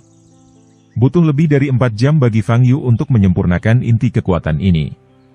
Ranah budidaya Fang Yu menerobos 5 tingkat berturut-turut, dan mencapai tahap pemurnian Qi tingkat 9955. Pada tahap ini, kecepatan terobosannya sudah cukup baik. Hanya tersisa 45 level sebelum mencapai level 10.000 tahap pemurnian Qi. Saat ini, pakaian Fang Yu basah oleh keringat. Dapat dikatakan bahwa seluruh proses pemurnian inti tenaga adalah proses pembakaran organ dalam di atas api. Tidak banyak orang yang mampu menanggung rasa sakit yang luar biasa seperti ini. Fang Yu berdiri dan pergi ke kamar mandi untuk mandi sederhana dan mengganti pakaiannya. Setelah mandi, dia merasa sedikit haus, jadi dia berjalan ke ruang tamu dan ingin minum air. Saat ini, dia menemukan sesosok tubuh sedang berdiri di balkon ruang tamu, memandangi pemandangan malam di luar. Itu adalah Su Lengyun. Saat itu sudah lewat jam 3 pagi, Fang Yu berjalan ke meja kopi, menuangkan segelas air, dan berjalan ke balkon. Tidak baik bagi kesehatanmu jika tidak beristirahat selarut ini, kata Fang Yu setelah meminum 2 teguk air. Su Lengyun sedang memikirkan hal lain, dan untuk sesaat, dia tidak menyadari Fang Yu berjalan di sampingnya. Kakak Yu, Su Lengyun menoleh untuk melihat Fang Yu dan memanggil dengan lembut. Apa? Apakah kamu tidak tidur? Tanya Fang Yu. Su Lengyun menggelengkan kepalanya dan berkata, sejak aku memasuki alam Grandmaster, aku jarang tidur. Aku sangat iri pada kalian yang tidak perlu tidur, kata Fang Yu tulus.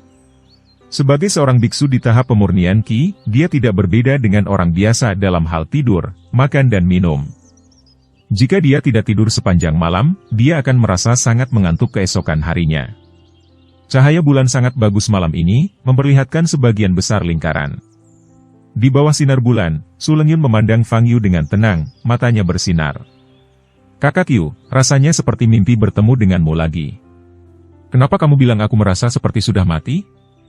Aku berjanji padamu ketika aku mengirimmu ke Istana Beku, kata Fang Yu. Ya, kamu berjanji padaku bahwa kamu akan mengunjungiku setahun sekali. Su Lengyun dengan lembut membelai rambut biru di dahinya dan berkata dengan tenang, tetapi 22 tahun telah berlalu, dan kamu belum datang sekalipun. Fang Yu tampak malu, menggaruk keningnya dan berkata, tidakkah aku ingat aku mengatakannya setiap 10 tahun sekali? Ternyata setahun sekali. Aku mungkin salah mengingatnya. Bahkan jika itu 10 tahun sekali, kamu tidak pernah datang. Nada suara Su Lengyun masih tenang. Fang Yu terdiam sesaat. Dia memang mengatakan kata-kata ini di awal, tapi itu hanya untuk menghibur Su Lengyun yang menangis. Karena sudah hidup terlalu lama, hal yang paling tidak disukainya adalah bertemu teman lama. Dengan panjangnya umurnya, semua orang di dunia ini hanya sekedar orang lalu lalang dalam hidupnya.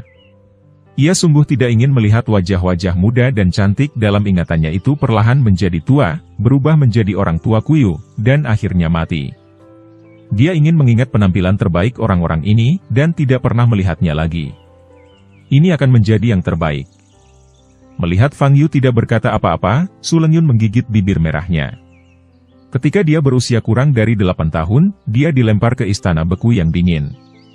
Di tahun pertama, Su Lengyun selalu menangis setiap kali memikirkan Fang Yu. Namun dia masih memiliki harapan di hatinya, karena Fang Yu berjanji akan datang ke istana Shuanghan menemuinya setahun sekali. Dengan harapan ini, masa sulit di tahun pertama dapat dilewati seperti ini. Namun di tahun berikutnya, Fang Yu tidak muncul. Su Lengyun menangis dan berteriak-teriak untuk meninggalkan istana Shuanghan, tapi gurunya menghentikannya. Setelah itu, sang majikan tidak punya pilihan selain menghukum Su Lengyun di kurungan. Dia hanya bisa berlatih di kamarnya dan tidak bisa kemana-mana. Tahun itu, Su Lengyun mengalami masa yang sangat sulit, dan bahkan sempat membenci Fang Yu. Dia mengira Fang Yu telah menipunya, dan dia merasa seperti menjadi yatim piatu lagi. Untungnya, gurunya sangat toleran terhadapnya. Perlahan, Su Lengyun akhirnya berintegrasi ke dalam istana beku, dan kebencian atas Fang Yu menghilang, digantikan oleh kerinduan. Dalam 20 tahun ke depan, Su Lengyun mengharapkan Fang Yu datang kepadanya setiap tahun, tetapi dia selalu kecewa. Setelah mengambil alih sebagai penguasa istana beku, dia juga mengirim orang untuk mencari Fang Yu, tetapi tidak ada kabar. "Kakak Yu, sebelum aku melihatmu, aku benar-benar mengira sesuatu telah terjadi padamu," kata Su Lengyun. "Bagaimana sesuatu bisa terjadi padaku?" kata Fang Yu. "Lalu kenapa kamu tidak menulis surat untukku?" Su Lengyun bertanya. "Xiao Yun, seperti ini. Setelah aku mengirimmu ke istana beku, aku pergi ke daerah pegunungan di barat laut Tiongkok untuk mundur. Akibatnya, aku tetap dalam retret selama 20 tahun, kata Fang Yu. Mundur, Su Lengyun mengangguk lembut dan tidak berkata apa-apa lagi. Dia tidak ingin mempertanyakan Fang Yu, dia hanya ingin mendapat jawaban dari Fang Yu. Tidak peduli apa jawaban Fang Yu, dia bersedia mempercayainya. Sekarang dia bisa bertemu Fang Yu lagi, itu adalah hal yang sangat beruntung baginya. Su Lengyun mengangkat kepalanya, memandangi bulan yang cerah di langit malam, dan berkata dengan lembut, "Saudaraku Yu, aku sering bertanya-tanya, akan seperti apa aku hari ini jika keluargaku masih hidup?" Fang Yu terdiam beberapa saat dan berkata, "Kamu seharusnya tidak perlu terlalu mengingat hal-hal yang tidak menyenangkan ini." Su Lengyun menggelengkan kepalanya sedikit dan berkata, "Aku tidak ingin mengingatnya, tapi aku tidak bisa menahannya." "Kalau begitu pernahkah kamu berpikir untuk membalas dendam pada para pembunuh itu?" Fang Yu bertanya. "Aku sudah memikirkannya, tapi aku tidak tahu harus berbuat apa." Su Lengyun berbalik dan menatap Fang Yu. "Kakak Yu, jika itu kamu, apa yang akan kamu lakukan?" Begitu dia mendengar pertanyaan ini, Fang Yu teringat apa yang terjadi di sekte Tiandao, dan matanya menjadi tajam. "Aku akan membunuh mereka semua," kata Fang Yu, nadanya sangat dingin. Merasakan perubahan aura Fang Yu, wajah Su Lengyun sedikit berubah. Dia tidak menyangka, pertanyaan seperti itu akan memicu perubahan emosi yang begitu besar pada Fang Yu. "Mungkinkah kakak Yu pernah mengalami hal serupa sebelumnya? Aku akan kembali tidur. Kamu juga harus tidur lebih awal." Fang Yu meminum air di gelas dalam satu tegukan, dan berbalik untuk pergi. Su Lengyun menatap punggung Fang Yu, matanya berkedip. Di Huaibei, balai keluarga Zheng. Seluruh anggota inti keluarga Zheng berkumpul di aula. Mereka semua segera dipanggil kembali oleh kepala keluarga, Zheng Rong. Saat ini, kebanyakan orang terlihat bingung. Apa yang telah terjadi? Perlu membawa kembali semua anggota inti? Tahukah Anda, keluarga Zheng sudah lama tidak mengadakan pertemuan berskala besar. Saat semua orang bingung, Zheng Rong dan Zheng Xiuchen menemani kedua lelaki tua itu dan berjalan ke bawah. Tetua kedua, tetua keempat. Melihat kedua lelaki tua ini, wajah semua anggota inti keluarga Zheng di aula menjadi sangat hormat. Kedua tetua ini, bersama dengan tetua pertama dan tetua ketiga, adalah landasan keluarga Zheng mereka. Dapat dikatakan bahwa tanpa keempat tetua ini, keluarga Zheng tidak akan pernah seperti sekarang ini. Namun, keempat tetua sangat dihormati dan sudah lama berhenti berpartisipasi dalam urusan keluarga Zheng. Pada hari biasa, saya berlatih dalam pengasingan dan sulit melihat dewa. Mengapa dua orang muncul sekaligus malam ini? Pada saat ini, semua orang memperhatikan bahwa wajah kedua tetua itu sangat jelek, dan kepala keluarga, Zheng Rong, yang menemani mereka, memiliki wajah yang lebih pucat dan matanya merah. Apa yang telah terjadi? Zheng Rong dan kedua tetua berjalan menuju kerumunan. Zheng Rong melirik kedua tetua itu. Kedua tetua itu mengangguk dan memberi isyarat padanya untuk berbicara. Zheng Rong melirik orang-orang di aula dan berkata dengan suara serak, "Semuanya, saya telah memanggil Anda ke pertemuan darurat malam ini untuk memberitahu Anda kabar buruk." Kabar buruk? Semua orang berseru. "Tuan, apa yang terjadi?" Seseorang bertanya dengan cemas. Zheng Rong menarik napas dalam-dalam untuk menenangkan dirinya dan berkata perlahan, "Tetua ketiga telah jatuh." Seluruh aula menjadi sunyi senyap. Semua orang membuka mata lebar-lebar, mengira mereka salah dengar. Tetua ketiga, sudah mati? Salah satu dari 4 pilar keluarga Zheng mereka, tetua ketiga, telah meninggal. Di hati setiap orang di keluarga Zheng, keempat tetua adalah jangkar keluarga Zheng, dan mereka sangat menghormati mereka. "Keluarga, kepala keluarga, apakah kamu mengatakan yang sebenarnya?" Seseorang bertanya dengan suara gemetar. "Sudah dikonfirmasi," kata Zheng Rong dengan mata merah. Ketika pertama kali menerima berita dari Asosiasi Seni Bela Diri Jiangnan, Zheng Rong tidak percaya sama sekali. Tapi kemudian, Zheng Rong melihat sisa-sisa tetua ketiga. Wajah berdarah, dada berlubang berdarah. Jika bukan karena pakaian dan sosoknya, Zheng Rong tidak akan mengasosiasikan pria yang meninggal dalam keadaan menyedihkan ini adalah tetua ketiga. Siapakah tetua ketiga? Anggota inti tertinggi keluarga Zheng. Salah satu orang kuat yang berdiri di puncak dunia seni bela diri Huaibei. Zheng Rong tidak pernah membayangkan bahwa tetua ketiga yang secara pribadi pergi ke Jiangnan untuk menangani Fang Yu akan berakhir seperti ini. Setelah mendengarkan kata-kata Zheng Rong, semua orang di keluarga Zheng kembali sadar dan wajah mereka menjadi pucat. Tetua ketiga sebenarnya sudah mati? Siapa yang melakukannya? Siapa yang mempunyai kemampuan membunuh tetua ketiga? Siapa yang berani membunuh tetua ketiga? Bab 194. Patriark, bagaimana tetua ketiga meninggal? Apakah itu keluarga Chen dan keluarga Tang? Seseorang bertanya sambil menahan kesedihan mereka. Mata Zheng Rong melebar dengan marah, matanya merah, dan dia berkata dengan keras, "Itu Fang Yu, itu Fang Yu sialan itu. Fang Yu." Kebanyakan orang yang hadir agak familiar dengan nama tersebut, namun tidak memiliki kesan terhadap orang tersebut. Apakah itu adalah Fang Yu yang menjadi terkenal di Jiangnan beberapa waktu lalu? Seseorang bertanya. "Itu dia," kata Zheng Rong dengan gigi terkatup. Ketika orang ini mengatakan ini, banyak orang teringat siapa Fang Yu. Seorang pemuda yang mengalahkan master bela diri yang baru dipromosikan dengan budidaya sebagai pejuang bawaan. Ketika mereka mendengar berita itu, sebagian besar dari mereka mencemooh dan menganggapnya hanya rumor belaka. Tapi sekarang, mereka mendengar Zheng Rong berkata dengan telinga mereka sendiri, bahwa Fang Yu membunuh tetua ketiga. Semua orang membuka mata lebar-lebar, dengan hanya rasa tidak percaya di mata mereka. Mulai sekarang, aku nyatakan bahwa keluarga Zheng dan Fang Yu akan bertarung sampai mati. Zheng Rong begitu diliputi kesedihan dan kemarahan hingga dia hampir meneriakkan kata-kata ini. Sambil berbicara, seorang pelayan berjalan ke arah Zheng Rong dengan membawa gulungan gambar. "Perluas gambar ini," perintah Zheng Rong. Pelayan itu mengangguk dan membuka lipatan gambar di tangannya. Di atas adalah foto, isi fotonya adalah seorang pemuda biasa. "Aku memanggil kalian kembali hari ini, hanya untuk membuat kalian mengenali musuh bebuyutan keluarga Zheng kita, Fang Yu. Bajingan inilah yang membunuh tetua ketiga." Zheng Rong berteriak dengan suara serak. Melihat Fang Yu di foto, mata semua orang dipenuhi ketakutan. Tidak ada yang bisa membayangkan pemuda biasa seperti itu bisa membunuh tetua ketiga mereka. "Tuan, apa yang masih kita lakukan di sini? Kami ingin membalas dendam pada tetua ketiga." "Ya. Kami ingin membalaskan dendam tetua ketiga. Bunuh Fang Yu ini. Kami, seluruh keluarga Zheng, dapat mengirim seluruh Jiangnan. Fang Yu ini harus mati."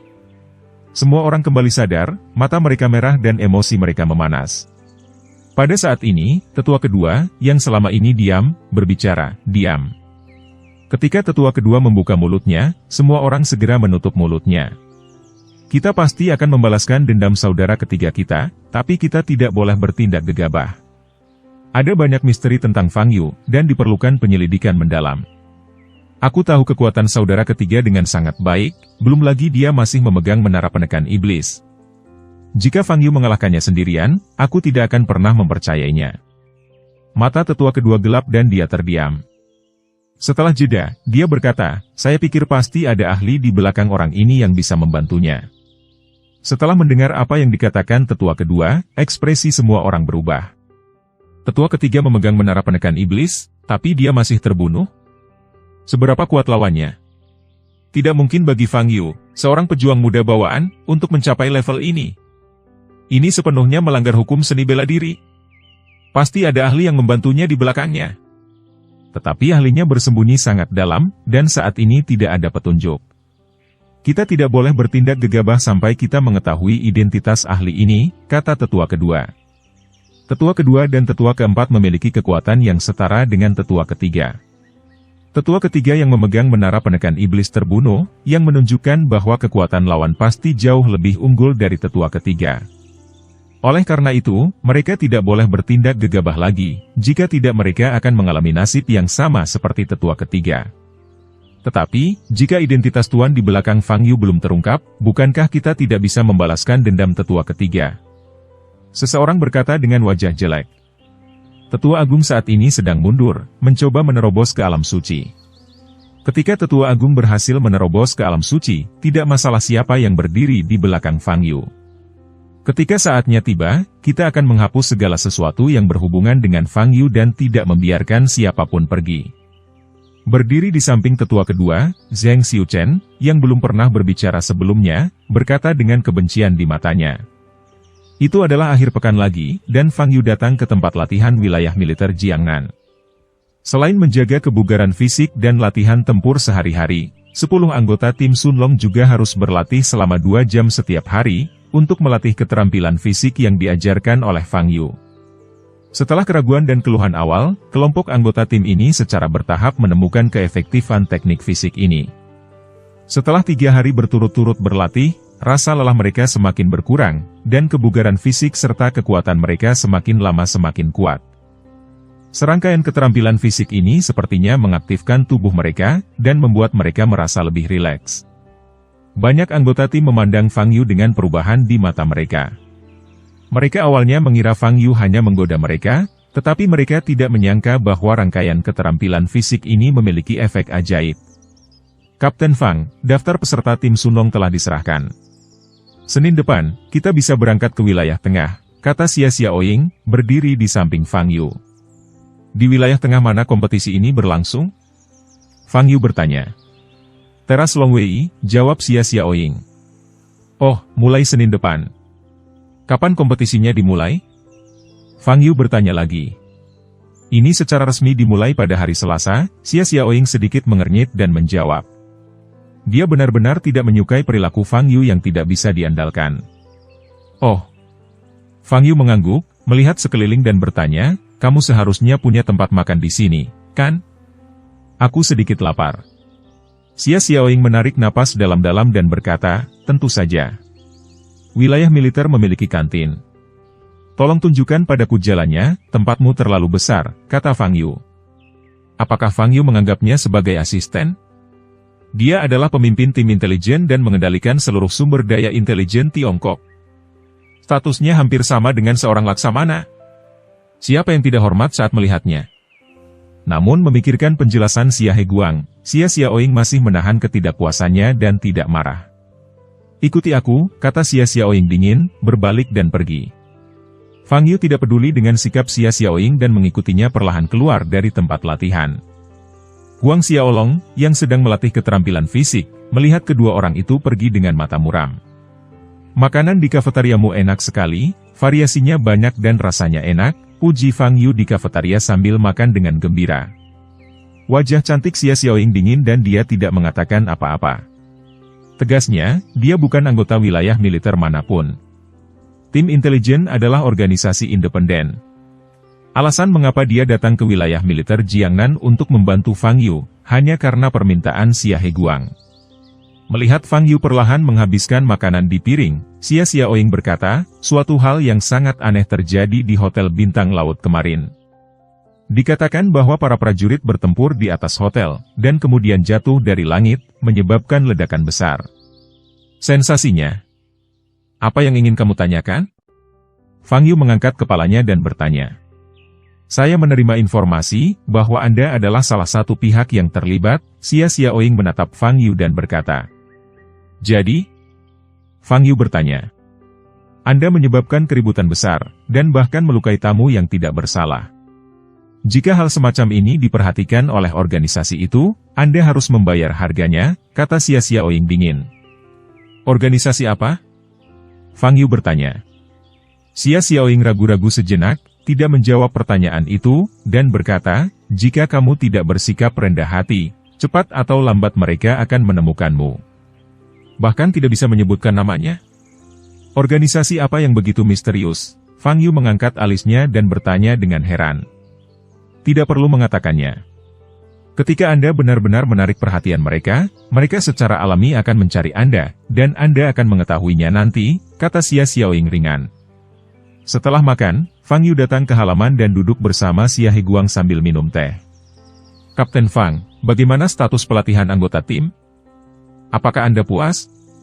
Tanya Xia Heguang. Tidak ada masalah, jawab Fang Yu. Xia Heguang menyesap tehnya, menatap Fang Yu, menyipitkan matanya dan berkata, Kapten Fang, saya ingin tahu, apakah Anda percaya diri dengan kompetisi ini? Percaya diri? Tentu saja aku memilikinya, jawab Fang Yu. Kapten Fang berpikir, peringkat apa yang mungkin didapat wilayah militer Jiangnan kita di kelas ini? Xia Heguang bertanya dengan gugup. Inilah yang paling dia pedulikan. Setelah membaca informasi tentang tim peserta dari wilayah militer lain, kali ini dia menurunkan persyaratan kinerjanya untuk wilayah militer Jiangnan. Kini, ia bahkan tak berani bercita-cita masuk 3 besar, ia hanya ingin mempertahankan peringkat tahun sebelumnya dan meraih peringkat kelima. Lagi pula, berdasarkan kekuatan mereka di atas kertas, wilayah militer Jiangnan mereka tidak diragukan lagi adalah yang terakhir dalam sesi ini. Tentu saja tempat pertama, jawab Fang Yu tanpa basa-basi. Mendengar jawaban Fang Yu, Xia Heguang tertegun sejenak, lalu tersenyum pahit dan berkata, Kapten Fang, memiliki kepercayaan diri adalah hal yang baik, tetapi mungkin tidak realistis untuk mendapatkan tempat pertama untuk kali ini. Itu tergantung pada sistem kompetisi. Jika sistem kompetisi mengizinkan, juara pertama tidak menjadi masalah, jawab Fang Yu. Xia Heguang tersenyum dan hendak berbicara. Kakek, izinkan saya memberitahu Anda, bahwa orang ini tidak dapat diandalkan. Dia sudah ada di sini dan dia masih membual. Pada saat ini, Xia Weiyu masuk dari luar halaman dan berkata dengan sinis. Xia Xiaoying berjalan di sampingnya. Mereka semua mendengar percakapan sebelumnya antara Fang Yu dan Xia Heguang. Beraninya kamu berpikir untuk menjadi nomor 1? Tahukah kamu siapa lawanmu? Xia Weiyu berjalan ke arah Xia Heguang, menatap Fang Yu, dan bertanya. Fang Yu diam saja. Saya sudah katakan sebelumnya, bahwa pasukan surgawi di wilayah militer Beijing dipimpin oleh prajurit Raja, Xiao Chen. Jika Anda ingin mendapatkan tempat pertama, Anda harus mengalahkan pasukan surgawi. Dari sudut pandang probabilitas, jumlahnya mendekati 0. Jadi, saya sarankan Anda menetapkan tujuan Anda untuk berada di 3 besar, atau bahkan 5 besar, kata Xia Xiaoying dingin. Apakah Xiao Chen ini benar-benar sekuat itu?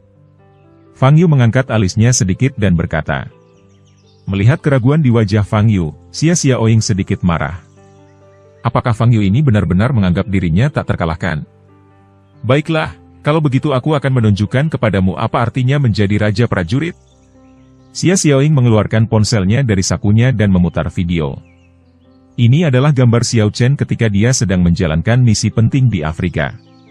Xia Xiaoying meletakkan teleponnya di depan meja Fang Yu. Terlihat ada gurun pasir di layar ponsel.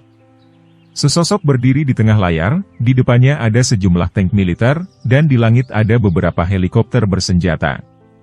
Ada banyak musuh, tapi orang ini sendirian. Fang Yu melihat gambar itu dengan penuh minat, ingin melihat apa yang akan dilakukan Xiao Chen selanjutnya. Namun adegan selanjutnya membuat wajah Fang Yu langsung menjadi dingin. Ledakan! Semburan momentum keluar dari tubuh Fang Yu. Meja di depannya, serta Xia Heguang dan lainnya, semuanya terpesona oleh momentum tersebut. Fang Yu mengabaikan mereka dan menatap layar ponsel. Di layar, tubuh Xiao Chen mengeluarkan gumpalan api ungu.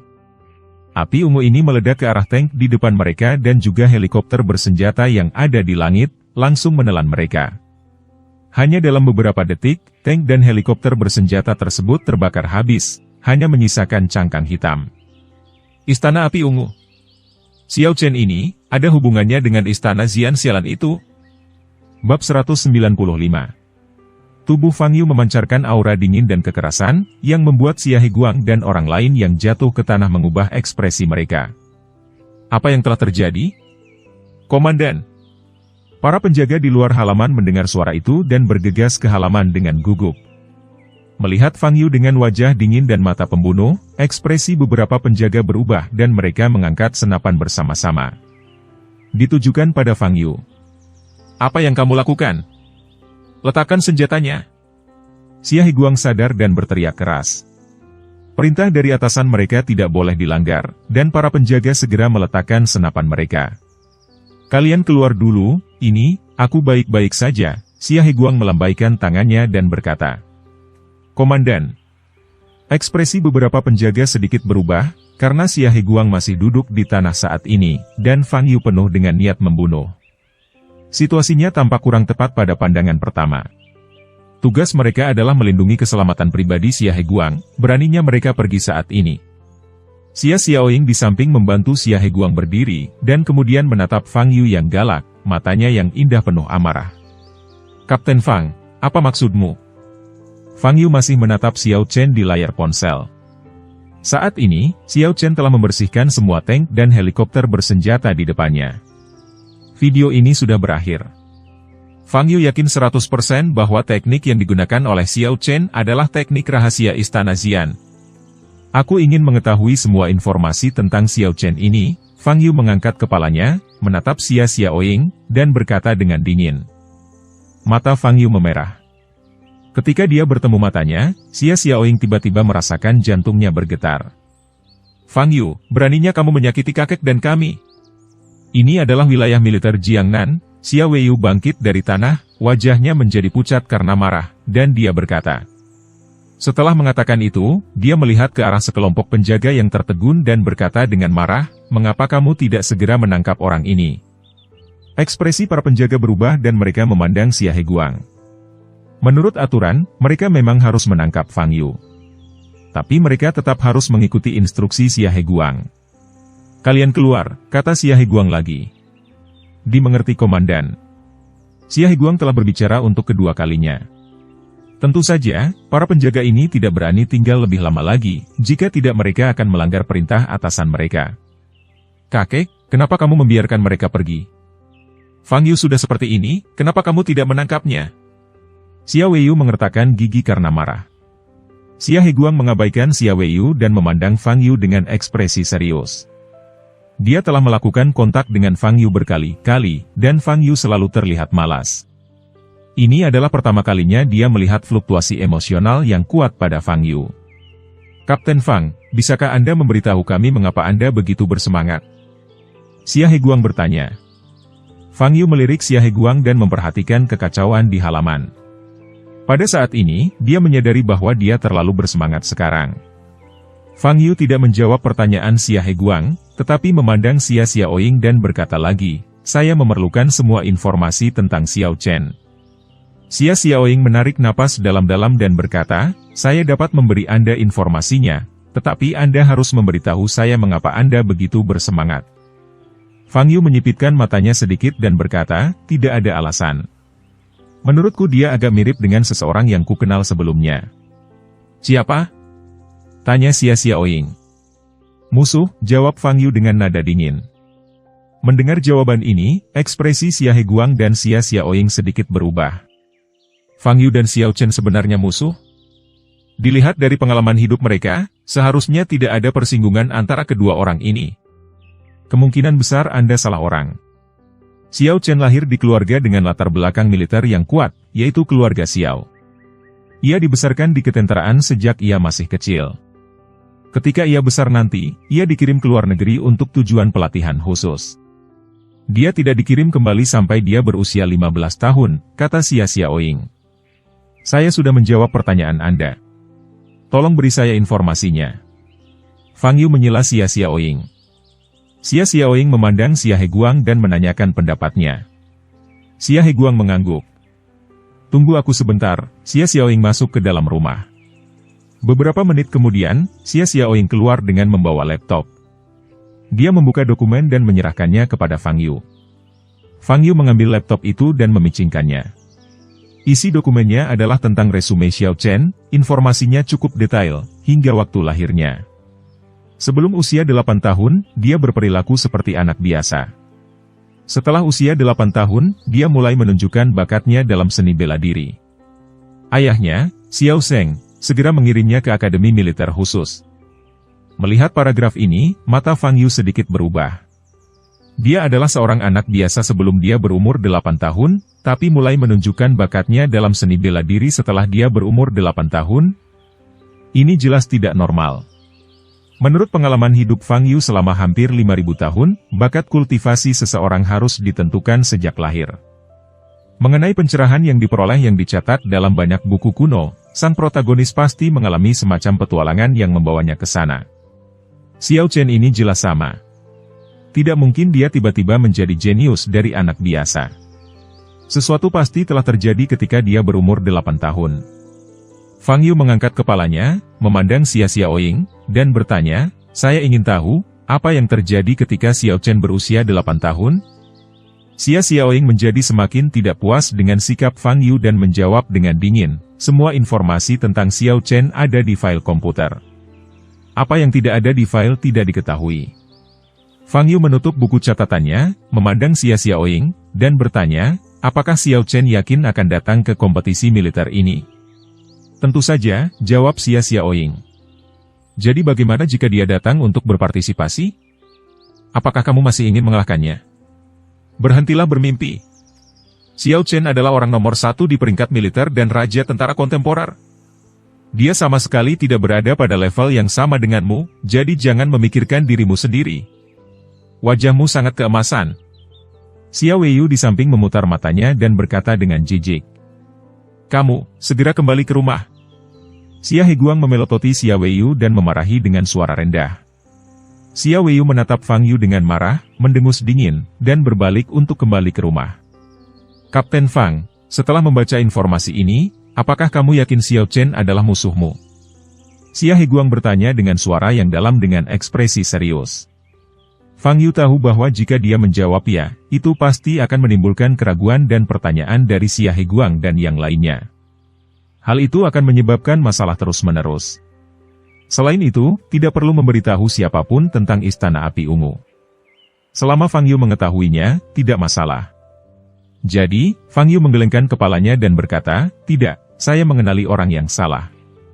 Hanya saja agak mirip. Xia Heguang menghela nafas lega dan berkata, itu bagus. Dilihat dari aura pembunuh yang dipancarkan Fang Yu barusan, jika Xiao Chen benar-benar musuhnya, dia pasti akan mengambil tindakan saat mereka bertemu, dan konsekuensinya akan menjadi bencana. Belum lagi kekuatan Xiao Chen, hanya berdasarkan latar belakang Xiao Chen, dia adalah seseorang yang tidak bisa terprovokasi. Menyinggung Xiao Chen sama dengan menyinggung keluarga Xiao. Bahkan Xia Heguang, yang merupakan panglima wilayah militer, tidak dapat melindungi Fang Yu. Dikatakan bahwa Xiao Chen sudah berusaha mencapai alam suci. Kamu seharusnya tidak terlalu memikirkan dia, kata Xia Xiaoying dengan dingin. Ya, Kapten Fang. Dalam kompetisi wilayah militer ini, Anda tidak perlu terlalu menekan diri sendiri, selama Anda bisa mempertahankan posisi 5 besar, tambah Xia Heguang. Alam suci. Fang Yu mengangkat alisnya dan memandang Xia Xiaoying. Kamu bahkan tidak memahami bidang kesatria. Xia Xiaoying sedikit mengernyit dan berkata, prajurit bawaan, ahli seni bela diri, dan santo bela diri. Total ada 4 bidang utama. Di dunia seni bela diri saat ini di Tiongkok, tidak ada lebih dari 100 ahli bela diri, dan orang suci bela diri sangat langka, kata Xia Xiaoying. Dan Xiao Chen baru berusia 26 tahun, dan dia sudah mencapai ranah santo bela diri. Pada level ini, dia tidak bisa lagi dianggap jenius. Ini monster. Sepanjang sejarah seni bela diri Tiongkok, belum pernah ada monster seperti Xiao Chen. Setelah mendengarkan apa yang dikatakan Xia Xiaoying, mata Fang Yu berbinar. Pembagian alam pencak silat saat ini, sebenarnya sama dengan pembagian alam di dunia keabadian dulu. Prajurit bawaan setara dengan tahap pemurnian Qi. Master seni bela diri setara dengan tahap pembangunan fondasi. Master bela diri setara dengan tahap pembentukan ramuan. Dan santo bela diri harusnya setara dengan tahap jiwa yang baru lahir. Xiao Chen menerobos ke tahap pembangunan fondasi pada usia 18 tahun, menerobos ke tahap formasi inti pada usia 21 tahun, dan sekarang mencoba menerobos ke tahap Naschen Soul. Bakat seperti ini memang sangat kuat. Bahkan ribuan tahun yang lalu ketika energi spiritual berlimpah, ia masih dianggap jenius. Tapi Fang Yu tidak peduli dengan bakatnya. Hanya ada satu hal yang dia pedulikan. Artinya, bagaimana Xiao Chen mendapatkan warisan istana Xian? Hal ini pasti ada kaitannya dengan pencerahan mendadak Xiao Chen ketika ia berusia 8 tahun. Namun, Fang Yu tidak terburu-buru. Sebab, dia akan segera bertemu Xiao Chen. Pada saat itu, dia pasti sudah menemukan jawabannya. Fang Yu memikirkan ini, matanya bersinar dengan cahaya merah yang aneh. Bersambung.